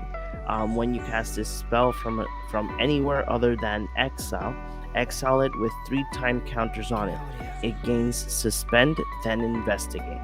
So technically speaking, his effect is because through the lore, it's part of his lore as the last Centaurian. So that's why he comes into play and then leaves and then comes back. Well, he doesn't even come into play. He gets exiled. He gets exiled immediately. Exactly. Cast it and he gets exiled. And then but then it gains suspend and then it comes to play. But what I mean is that it's very important due to the story behind the last Centaurian. Oh yeah. It's giving to Fairy, to be honest. Next card is Rose Tyler, another one of the first companions when Doctor Who came back. So it's 1 in a white, legendary creature, human. Rose Tyler gets +1/+1 for each time counter on it. She as well has Bad Wolf. Whenever Rose Tyler attacks, put a time counter on it for each suspended card you own, and each other permanent you control with a time counter on it. It has the Doctor's companion. Next card is an instant. It's blue and red. Run for your life. That is one of the worst episodes of Doctor Who. And it's actually, that's not the name of the episode, just in case. 1 or 2 target creatures each gain haste until end of turn. They can't be blocked this turn except by creatures with haste. And then it has escape for 2 generic mana and blue and red. Exile 4 other cards from your graveyard. Next card is Ryan Sinclair, 2 in red, human. Whenever Ryan attacks, exile cards from the top of your library until you exile a non-land card. You may cast the exiled card without paying its mana cost. If it's a spell with mana value less than or equal to Ryan's power, put the exiled cards not cast this way on the bottom of your library in a random order, and it has the Doctor's Companion as well. Next card is Sally Sparrow, 2 white and blue, legendary creature, human detective. You may cast creature spells as they had flash. Whenever 1 or more other creatures you control leave the battlefield, investigate. This ability triggers only once each turn and is a 2/3. Okay. Next card is Sarah Jane Smith. We already covered this, but just as a reminder, 1 in a white. She's a 2/1 legendary creature, human detective. Whenever you cast a historic spell, investigate, and this ability triggers only once each turn. She has Doctor's Companion. Sunbaked Canyon as a reprint, which is a really nice reprint. Susan Foreman, 1 in a green for a 1/1 legendary creature, Time Lord. If you would planeswalk instead, look at the top 2 cards of your planar deck.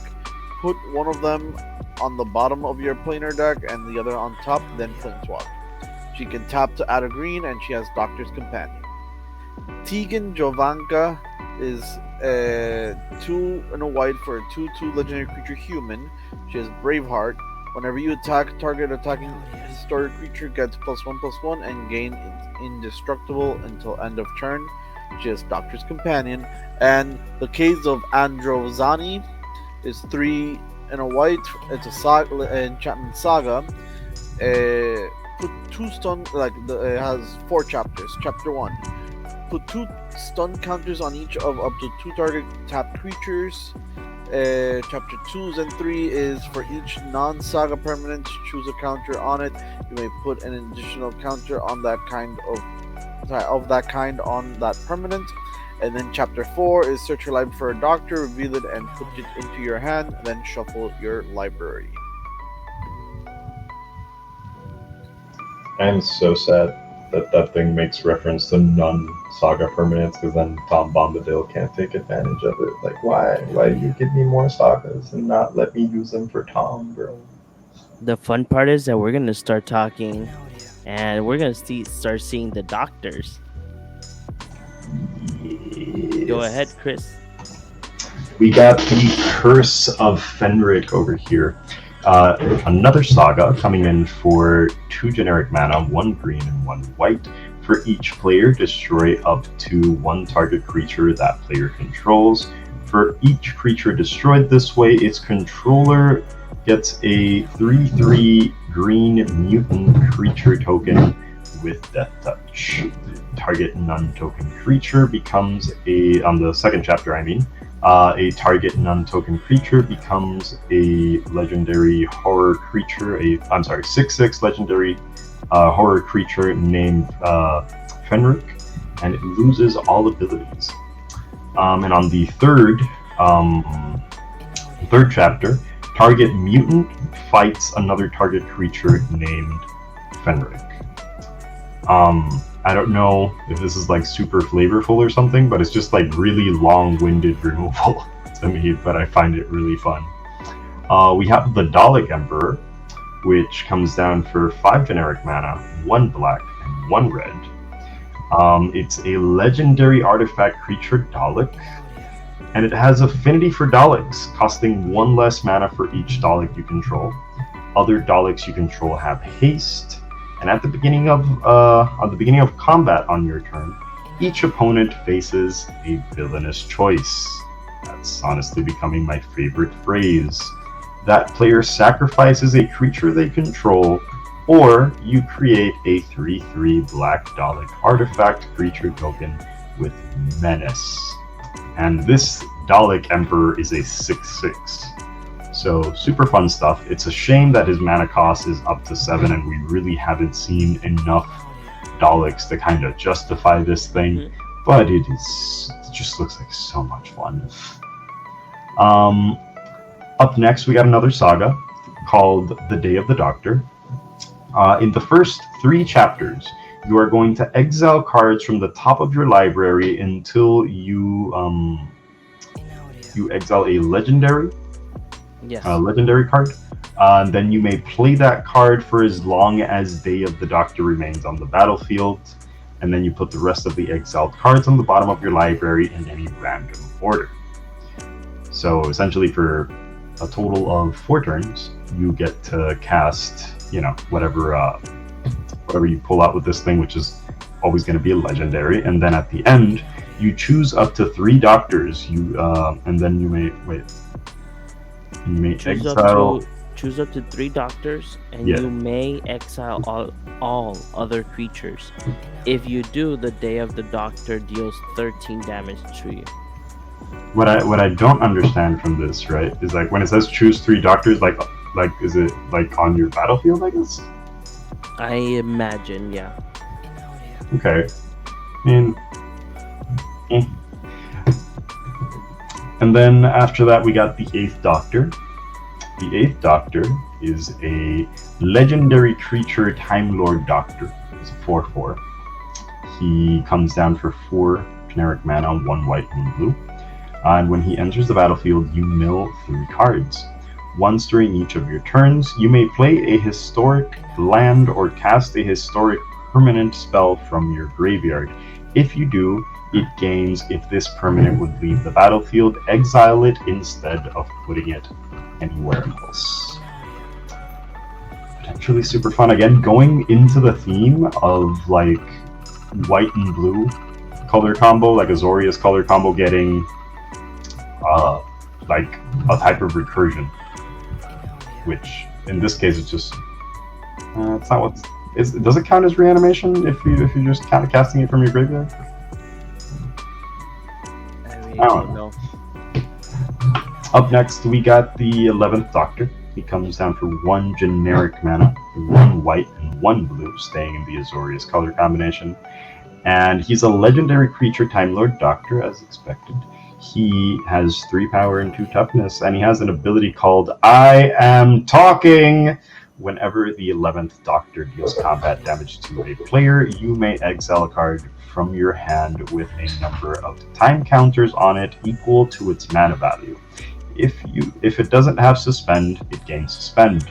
You can also pay 2 mana, 2 generic mana.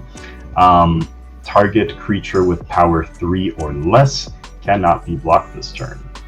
I have words for this one. So Amy Pond says that whenever she deals damage, she removes that much time counters from a card in exile. Then you choose which one.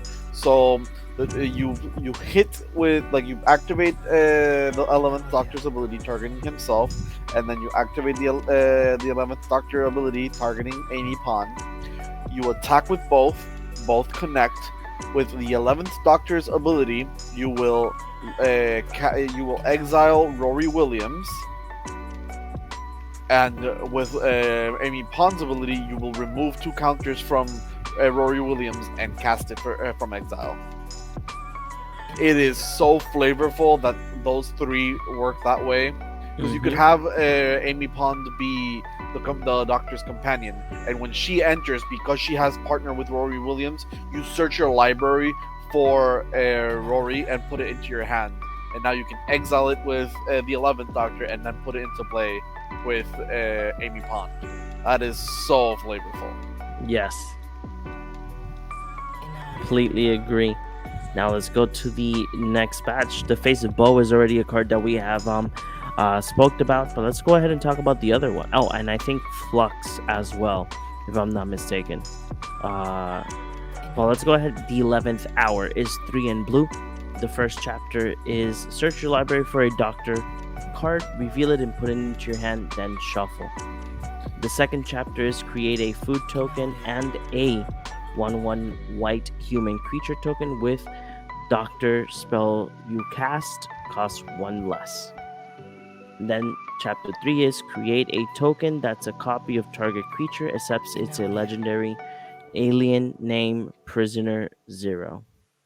There's a flavor of an episode from Doctor Who. Now we have 2 Doctors to present, and I'm going to be presenting the 5th Doctor. It's 2 white and blue. Legendary creature Time Lord Doctor. He has peaceful coexistence. At the beginning of your end step, put a 1/1 counter on each creature you control that didn't attack or enter the battlefield this turn. Untap those creatures. It's a 2/2. Then we have the first Doctor. Is 1 generic mana and blue-white. Same legendary creature types. When the first Doctor enters the battlefield, search your library and or graveyard for a card named Tardis. Reveal it and put it into your hand. If you search your library this way, shuffle. Whenever you cast a spell with Cascade, put a 1/1 counter on target artifact or creature. And as well, he is a 2/2.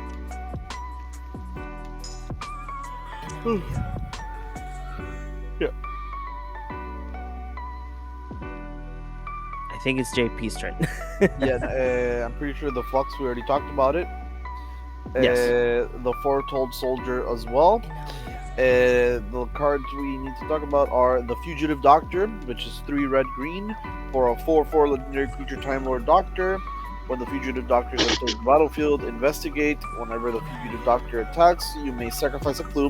When you do, target instant sorcery card in your graveyard and gains flashback for 2 red and a green. The Girl in the Fireplace is a 2 and a white enchantment saga. The first chapter is create a 1/1 white human noble creature token with banishing 3 and prevent all damage that would be dealt to this creature. The second chapter is create a 2/2 white horse creature token with Doctors you control have horsemanship. And the third chapter is whenever a creature you control deals combat damage to a player this turn, time travel, which is very strong. The next card is the Knight of the Doctor, 4 white for an enchantment saga. The first chapter is destroy all creatures, and the second chapter is return target legendary creature card from your graveyard to the battlefield. Put your choice of a first strike, vigilance, or lifelink counter on it. If this is like the Jeskai deck, the Jeskai deck has a lot of board wipes for it. Mm-hmm. Then the ninth Doctor. 1 blue and a red, so 3 mana for a 2/4. Legendary creature Time Lord Doctor. He has haste into the Tardis. Whenever the ninth Doctor becomes untapped during your untap step, you get an additional upkeep after this step. So you get 2 upkeeps. That's a fun card. That little sweet. Yes. Up next, we have the Pandorica. It's 2 colorless mana and 1 white. 1 white for a legendary artifact, and then you can choose not to untap the Pandorica during your untap step. You pay 4. Is that? No, it's 1 and white. 4? Oh, it's 1 and white. I thought that was never mind. So it's 1 generic mana and 1 white to tap it, and then you may untap another target non-land permanent. Then it phases out. It can't phase in for as long as the Pandorica remains tapped. When the Pandorica becomes untapped or leaves the battlefield, that permanent phases in. Activate only as a sorcery. That last part is the only part that makes this card so sad, because the Pandorica as like a protection artifact seems excellent. So we have the Parting of Ways, a saga that comes down for 4 generic mana and 2 red. You can exile the top 5 cards of your library on the first chapter, and for each non-land permanent card exiled this way, for each non-land card, not permanent.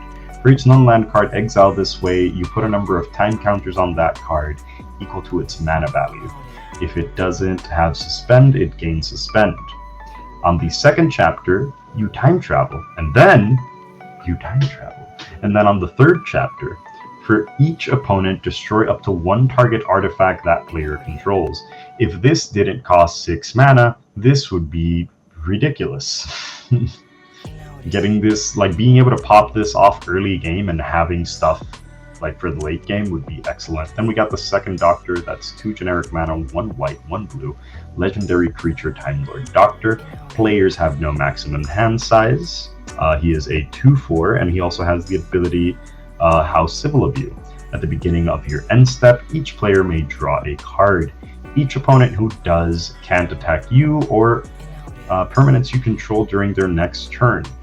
I feel like the second Doctor should have read can't attack you and can't target permanents you control during their next turn, but maybe that would have been a bit much. But I think it would have also been would have made you put more on a on a scale whether to draw that card or not. The seventh Doctor, 3 generic mana, 1 white, 1 blue. Legendary creature Time Lord Doctor. He is a 3/6, and it says that whenever the 7th Doctor attacks, you get to choose a card in your hand. Defending player guesses whether that card's mana value is greater than the number of artifacts you control. If they guess wrong, you may cast it without paying its mana cost. If you don't cast a spell this way, investigate. I find that really, really fun. Extremely fun. Then we have the 6th Doctor. He comes down for 4 generic mana, 1 green, 1 blue. Legendary creature Time Lord Doctor. He's a 3/3 with the ability Time Lord's. I'm sorry, I can't read that one. Is that Prerogative? Time Lord's Prerogative. Whenever you cast a historic spell, copy it. Except this copy isn't legendary. This ability triggers only once each turn. That is insane. And again, I long to see half of the cards of this set in a Joda deck, because it would be absolutely bonkers. It's just, oh man, Actually, no. If you have the blue-white enchantment, I think that enchantment is legendary. The blue-white enchantment, which one is it? The one that looks for that if you have the 13 Doctors, you win. It's legendary. Oh, right.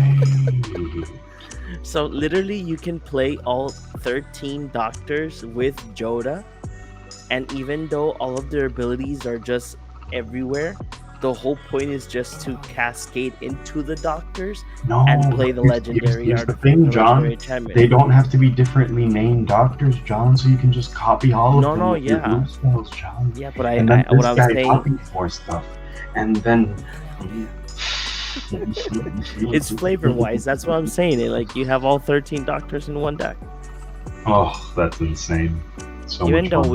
we have one doctor here that he is a very That's the interesting. thing, though.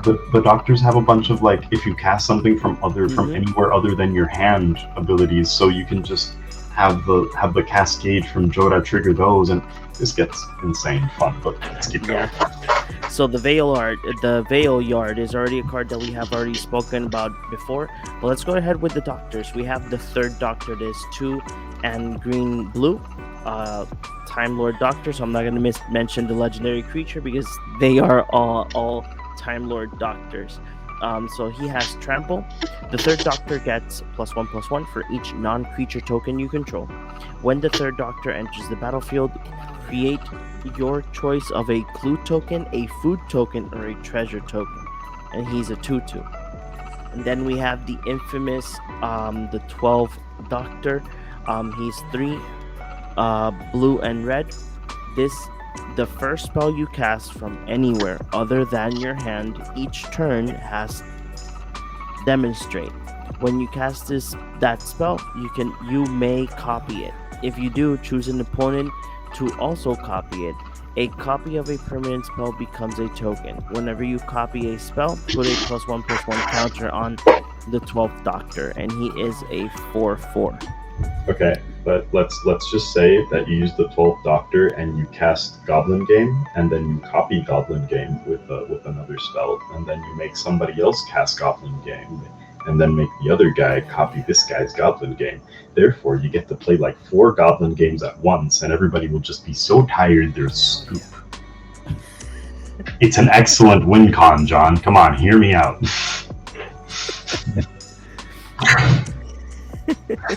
Next card is the War Doctor. Is 2 and red white.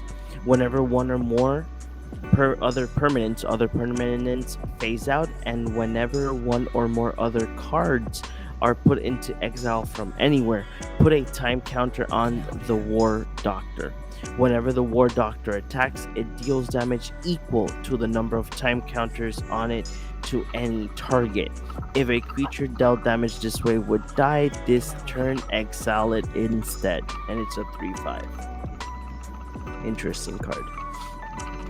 Then we have another saga that's called The War Games. Is 2 and 2 white. First chapter is each player creates 3 tapped 1/1 white warrior creature tokens. The tokens are goaded for as long as the war game remains on the battlefield. Chapter 2 and 3 is put a 1/1 counter on each warrior creature. And then the last chapter is that you may exile a non-token creature you control. When you do, exile all warriors. Okay. The next card is the Wedding of River Song. 2 and a white. Sorcery, draw 2 cards, then you may exile an online card from your hand with a number of time counters equal to its mana value. Then target opponent does the same. Cards exiled this way don't have suspend and gain gain suspend and time travel. Then we have a legendary land, Trenzalore Clock Tower. You can tap it for a blue and put a time counter on it. And you can pay 1 and a blue to tap it, remove 12 time counters from Trenzalore Clock Tower, and exile it. Shuffle your graveyard and hand into your library, then draw 7 cards. Activate only if you control a Time Lord. We have Trial of a Time Lord. Whoa. This card is a bad time twister. Oh yeah. Holy shit. The fun part is oh no, yeah, never mind. You still exile the land, so. Trial of a Time Lord. Enchantment Saga, 1 white, so 3 mana. Chapters 1, 2, and 3 are exile target non-token creature an opponent controls until Trial of the Time Lord leaves the battlefield. Then chapter 4 is starting with you. Each player votes for innocent or guilty. If guilty gets more votes, the owner of each card exiled with Trial of the Time Lord puts that card on the bottom of their library. Then we have 2 reprints, War Room and Waterlock Grove. Mm-hmm. Go, Chris, go. We got the Weeping Angel. It is a one generic, one blue, one black artifact creature alien angel. It is a 2/2 with flash, first strike, and vigilance. Whenever an opponent casts a creature spell, Weeping Angel isn't a creature until the end of turn. If Weeping Angel would deal combat damage to a creature, prevent that damage, and that creature's owner shuffles it into their library. That is way too much fun. We got Wilfred Mott coming up next with 3 generic mana and 1 white mana for a total cost of 4. He's a legendary creature, human soldier, and a 2/4. He has the ability Look to the Stars. At the beginning of your upkeep, put a time counter on Wilfred Mott. Then look at the top X cards of your library, where X is the number of time counters on Wilfred Mott. You may put a non-land permanent card with mana value 3 or less from among them onto the battlefield. Put the rest on the bottom of your library in any random order. I really like this. Great. Yeah. This is really good. Yep. It's basically just cheating stuff in a mana value 3 or less in white, and that is so fun, so good. We got Yasmin Khan coming up next with 3 generic mana and 1 red. Legendary creature, human detective, a 3/3 with the ability to tap itself to exile the top card of your library until your next end step. You can play it, and it has Doctor's Companion. Up next, we got, I don't know how to read that alien Atraxi word. Is that Atraxi? All right. So Atraxi Warden is 4 generic mana, 2 white, for a total cost of 6. It's a alien eye creature. It's a 6/6 with flying, and when it enters the battlefield, it gets to exile up to 1 target tapped creature. This thing should have been a common. However, it does have Suspend 5 for 1 generic mana and 1 white. We also got Bigger on the inside. It is 3 generic mana, 1 red, and 1 green for an enchantment aura that can enchant either an artifact or a land, and it gives that permanent. You can tap like the said permanent, right? To make the target player adds 2 mana of any one color, and the next spell they cast this turn has Cascade. The only sad part about this is that the thing costs 5, but then again it gives Cascade, so that's fun. Yay. Very fun. Okay. Next cards are the following. The Decaying Time Loop is one that we have already seen before, but this one we haven't. Is Don't Blink. Is 1 and 1 blue, instant until end of turn. If 1 or more creatures would enter the battlefield from exile or after being cast from exile, their owners shuffle them into their library instead, and has cycling 2. Exterminate is another card. No. Play the sound. Oh, okay. Wait. This is also Exterminate! card covered. So this is one of the cards that when it was presented, I really did like it because it has that the replicatability. It that is tap and untap Dalek you control, and then you can do the card once again, or the effect, or copy it. So it's destroy target creature. Its controller loses 3 life. It's kind of a fun card. It's kind of just a fun card for anybody. We have a reprint of Lightning Greaves. That's great. And then we have one of many Sonic Screwdrivers. So we have the Laser Screwdriver. It's 3 mana, 3 generic mana. It provides a mana of any color, so it's a mana rock, but it has a couple of abilities. If you pay 1, you can tap target artifact. If you pay 2 and tap the artifact, you can surveil 1. Or you can tap 3 and you can go to target creature. This is a fun card. I like it. Tap target artifact can potentially be really powerful, depending on like how to use it. That's really fun. No, yeah, actually, if this card, if you want to, how do you say, like, even though you want to win the game, obviously, but if you are on a table, well, I don't know how it would work with the whole go target creature, but Look, we're just here to tap target artifacts so we can tap Winter Orb without having to use Urza on the battlefield. That's about it. Oh god, this is an anti-Orengo card. Yes. No, it's not an anti-Orengo. It helps Orengo because what you do is like, oh no, you killed my Urza. Okay, so now I just tap my Winter Orb, using my laser screwdriver, which you weren't paying attention to because you were looking at my very dangerous Urza. Or for example, I would have had this issue with Miria, I think it was the green-red creature that did the Urza thing. In which I didn't have a lot of options other than Miria herself to tap my artifacts because she's in green-red. So yeah, same deal. It's like you can just use it to like tap any specific artifacts, or you can go after your opponent's artifacts. If you know that they need to tap their artifact, like for example, someone has a Bolas Citadel and you're sure that they're going to try to win by doing the, like, sacrificing the permanents to like win off the game, like you can just try to go for that, or try to do something to, or for example, you could preemptively tap someone's Sensei's Divining top and force them to draw the card from the top and put the top on top. Not for a Bolas Citadel thing, but just thinking of like other things you can do with it. Okay, so I think we're in the uncommon slot. Yes. Correct. Okay. We can just skim them through if you guys want to. Yeah, Mindstone is a reprint. Ominous Cemetery, you can exile it. It's a land. Tap for colorless. 5 mana, tap it. Exile Ominous Cemetery. Target creature's owner shovels it into their library, and that's removal in colorless. That's interesting on a land. Sibylline Soothsayer, or Sibylline. 2 in a red, 3/2, creature human warlock, temporal foresight. When Sibylline or Soothsayer enters the battlefield, reveal cards from the top of your library into a reveal non-land card with mana value 3 or greater. Exile that card with 3-time counters on it. If it doesn't have suspend, it gains suspend. Put the rest of the revealed cards on the bottom of your library in a random order. Soul Ring reprint, and then Sonic Screwdriver. It's 3 mana artifact. You can tap to add 1 mana. 1 mana, tap it, untap another target artifact.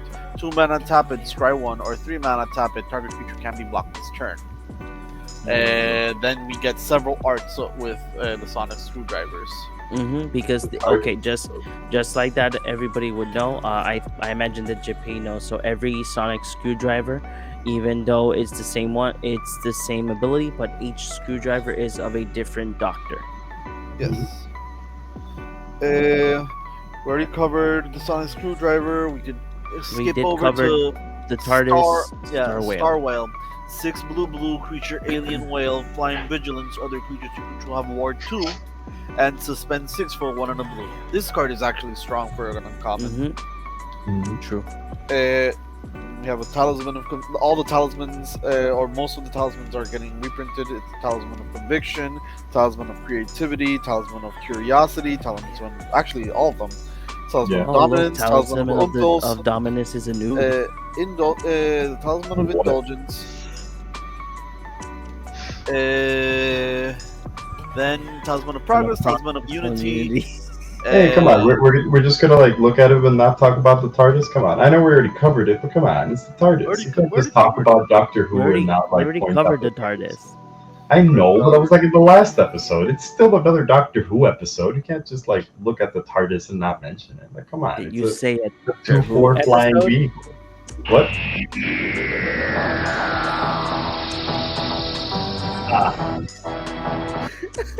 Excellent. But yeah, just for those who didn't already see us doing like a previous episode, the TARDIS is a 2 mana artifact vehicle. It has flying, and when it attacks, if you control a Time Lord, the next spell you cast this turn has Cascade, and you may Planeswalk. So again, really important that it's one of the many cards in the set. I wouldn't say many, but like there's like a handful of cards in the set that let you play around with like the Planeswalker deck, like the Plane Phase deck. So I enjoy it. It's fun. But yeah, that's about it. You guys can keep skimming through the rest. Arcane Signet, reprint. So we have 2, the Time Lord Regeneration. We have already covered that one before, but we have Time Beetle. It's 1 and 1 blue that has a creature, alien insect. It has Skulk, so this creature can't be blocked by creatures with great power, but it has Parallel Universe. So whenever Time Beetle deals combat damage to a player, time travel. Great card. It's basically a free time travel at that Mhm. point. That's great. And then one of the things that I did like, so the command towers, some of them are different Tardises. Well, no, all of them are different Tardises. So just for everybody that does not know, each Tardis has a different design inside because it goes to with the Doctor's personality. We have a Path of Ancestry reprint, and as well we have the famous. People assume that time is a strict progression of cause to effect, but actually, from a non-linear, non-subjective viewpoint, it's more like a big ball of wibbly-wobbly, timey-wimey stuff. And it's a sorcery that is one and one blue that has time travel and draw a card. Literally, that's all it does. I am absolutely convinced that the original line was going to be wibbly wobbly, timey wimey shit, but they couldn't add it for TV reasons. I'm convinced, like 100%, that pause was the actor thinking wibbly wobbly, timey wimey shit. Actually, And then he was just like, stuff. The flavor text is the whole line. People assume time is a strict progress of cause to effect, but actually, from a non-linear, non-subjective viewpoint, it's more like a big ball of wibbly wobbly, timey wimey stuff. I love it. So these are the basic lands that we're going to be getting in each commander decks. They all have the Tardis in the artwork. Then we have the playing chase cards that, like I mentioned, I will be doing a full episode for all of you guys. Like that, we can talk about Doctor Who and as well talk about the playing chase cards as Which is well. a great moment to remind you all to hit that bell so you can get all the notifications. Follow us absolutely everywhere so you guys can stay up to date with that episode and with all the other fun stuff that we would love to show you guys, including some of our commander games. That is correct. And then we're not going to go through them, but we at least want to mention, at least for our viewers here at the YouTube channel. So you will be having the chance for the collector booster box to get the showcase cards that are the ones that have the TARDIS frame or the extended arts. As well, the showcase TARDIS frames will have you have a chance to get a serialized card. So that means that it will have a little box with a number on it. So the closer the number is of the start of the how many copies there is, the higher the value of the card is. So these are not necessarily.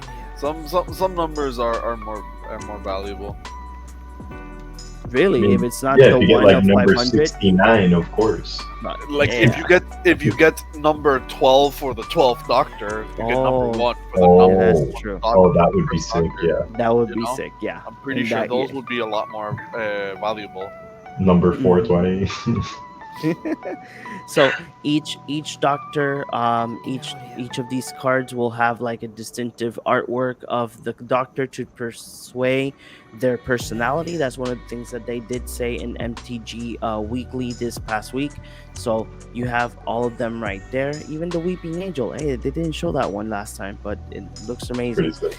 And then we have the extended artwork. That's The like artist looks so good though. yeah, the TARDIS, I love it because it's literally the TARDIS opening the door. It's amazing.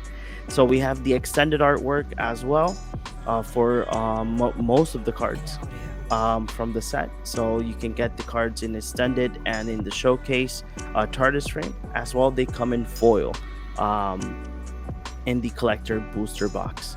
As well, there's Surge foil. That is another type of foiling. And then this is a promo. Past in Flames is a promo. Yeah.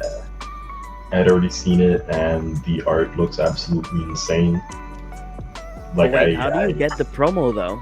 I have no idea. I just know that I saw like someone post the promo somewhere and I just it like gonna thought be I was like- excited, but that's Is it about gonna it. be like in like Warhammer that you have to go to the event? Actually don't know. I actually really don't know. I remember that I saw it posted but I didn't see I just want like what the requirements for Past in Flame were. I just want it because that is the exploding Tardis Van Gogh art. And then these are the serialized cards. So there is each serialized card. Some of them are numbered by. Each one will have 500, but it will have 500 of the doctor that it is. So being the fact that it's the 13 is 513, 510 being the 10th doctor, and 504 for the 4th doctor. So for the other doctors, it will have the same treatment. So 501, 2, 3, 4, 5 until the 13th doctor. So guys, being the fact that this is what we're getting as a whole for Doctor Who, what do you guys think about the set? Very quickly, like that we can say our goodbyes. I am going to get River Song. I love her. That's it. That's all I have to say. How about you, Chris? Like I've been mentioning over the course of the night, like I really enjoy a lot of the potential stuff for what's its face for Joda, because all the legendary and all the stuff that interacts with historic cards and all and such. Over like some of the cards we've seen so far, I've actually been considering the Doctor Who villains deck. So I think Wizards might have may or may not get me on this one. Who knows? They made they made you make a villainous choice. Exactly. Yep. They gave me a villainous choice, and I think I'm about to take the downside real hard. Just to confirm for everybody real quick, the question we had earlier over here at the WPN website, and it obviously mentions that the Doctor Who set is coming out on October 13, and in your promo kit is actually going to include the launch party promo, Past in Flames, which means so that it's an event. Commander, it's going to be for your Commander launch party. So as soon as your store gets the dates for that local game store gets those dates for their Commander launch party, amongst the things in your kit, you should find your promo for Past in Flames. That's awesome. For me, I'm gonna get all 4 Commander decks and get the singles for my collection because I want to collect all of the showcase Tardis frame. And if there is apparently they supposedly said Wizard of the Coast is some of the cards, certain cards will have alternate artwork. I imagine that those would be the lands probably, but that's at least what I'm going to be getting for the set. I'm going to be getting all of the commanders and as well these singles to just have my little nifty collection. And if I'm interested, then I'll probably buy foil ones just to spice up any of the decks that I probably might make. But I love this set. I'm a Whovian. I really do love Doctor Who, so I'm super excited about when this is released. And so just pay attention to all of your local game stores for the Past in Flames promo, that you guys can join the launch party. So let's go ahead and say our goodbyes. And go ahead, JP, tell the people where can they find you.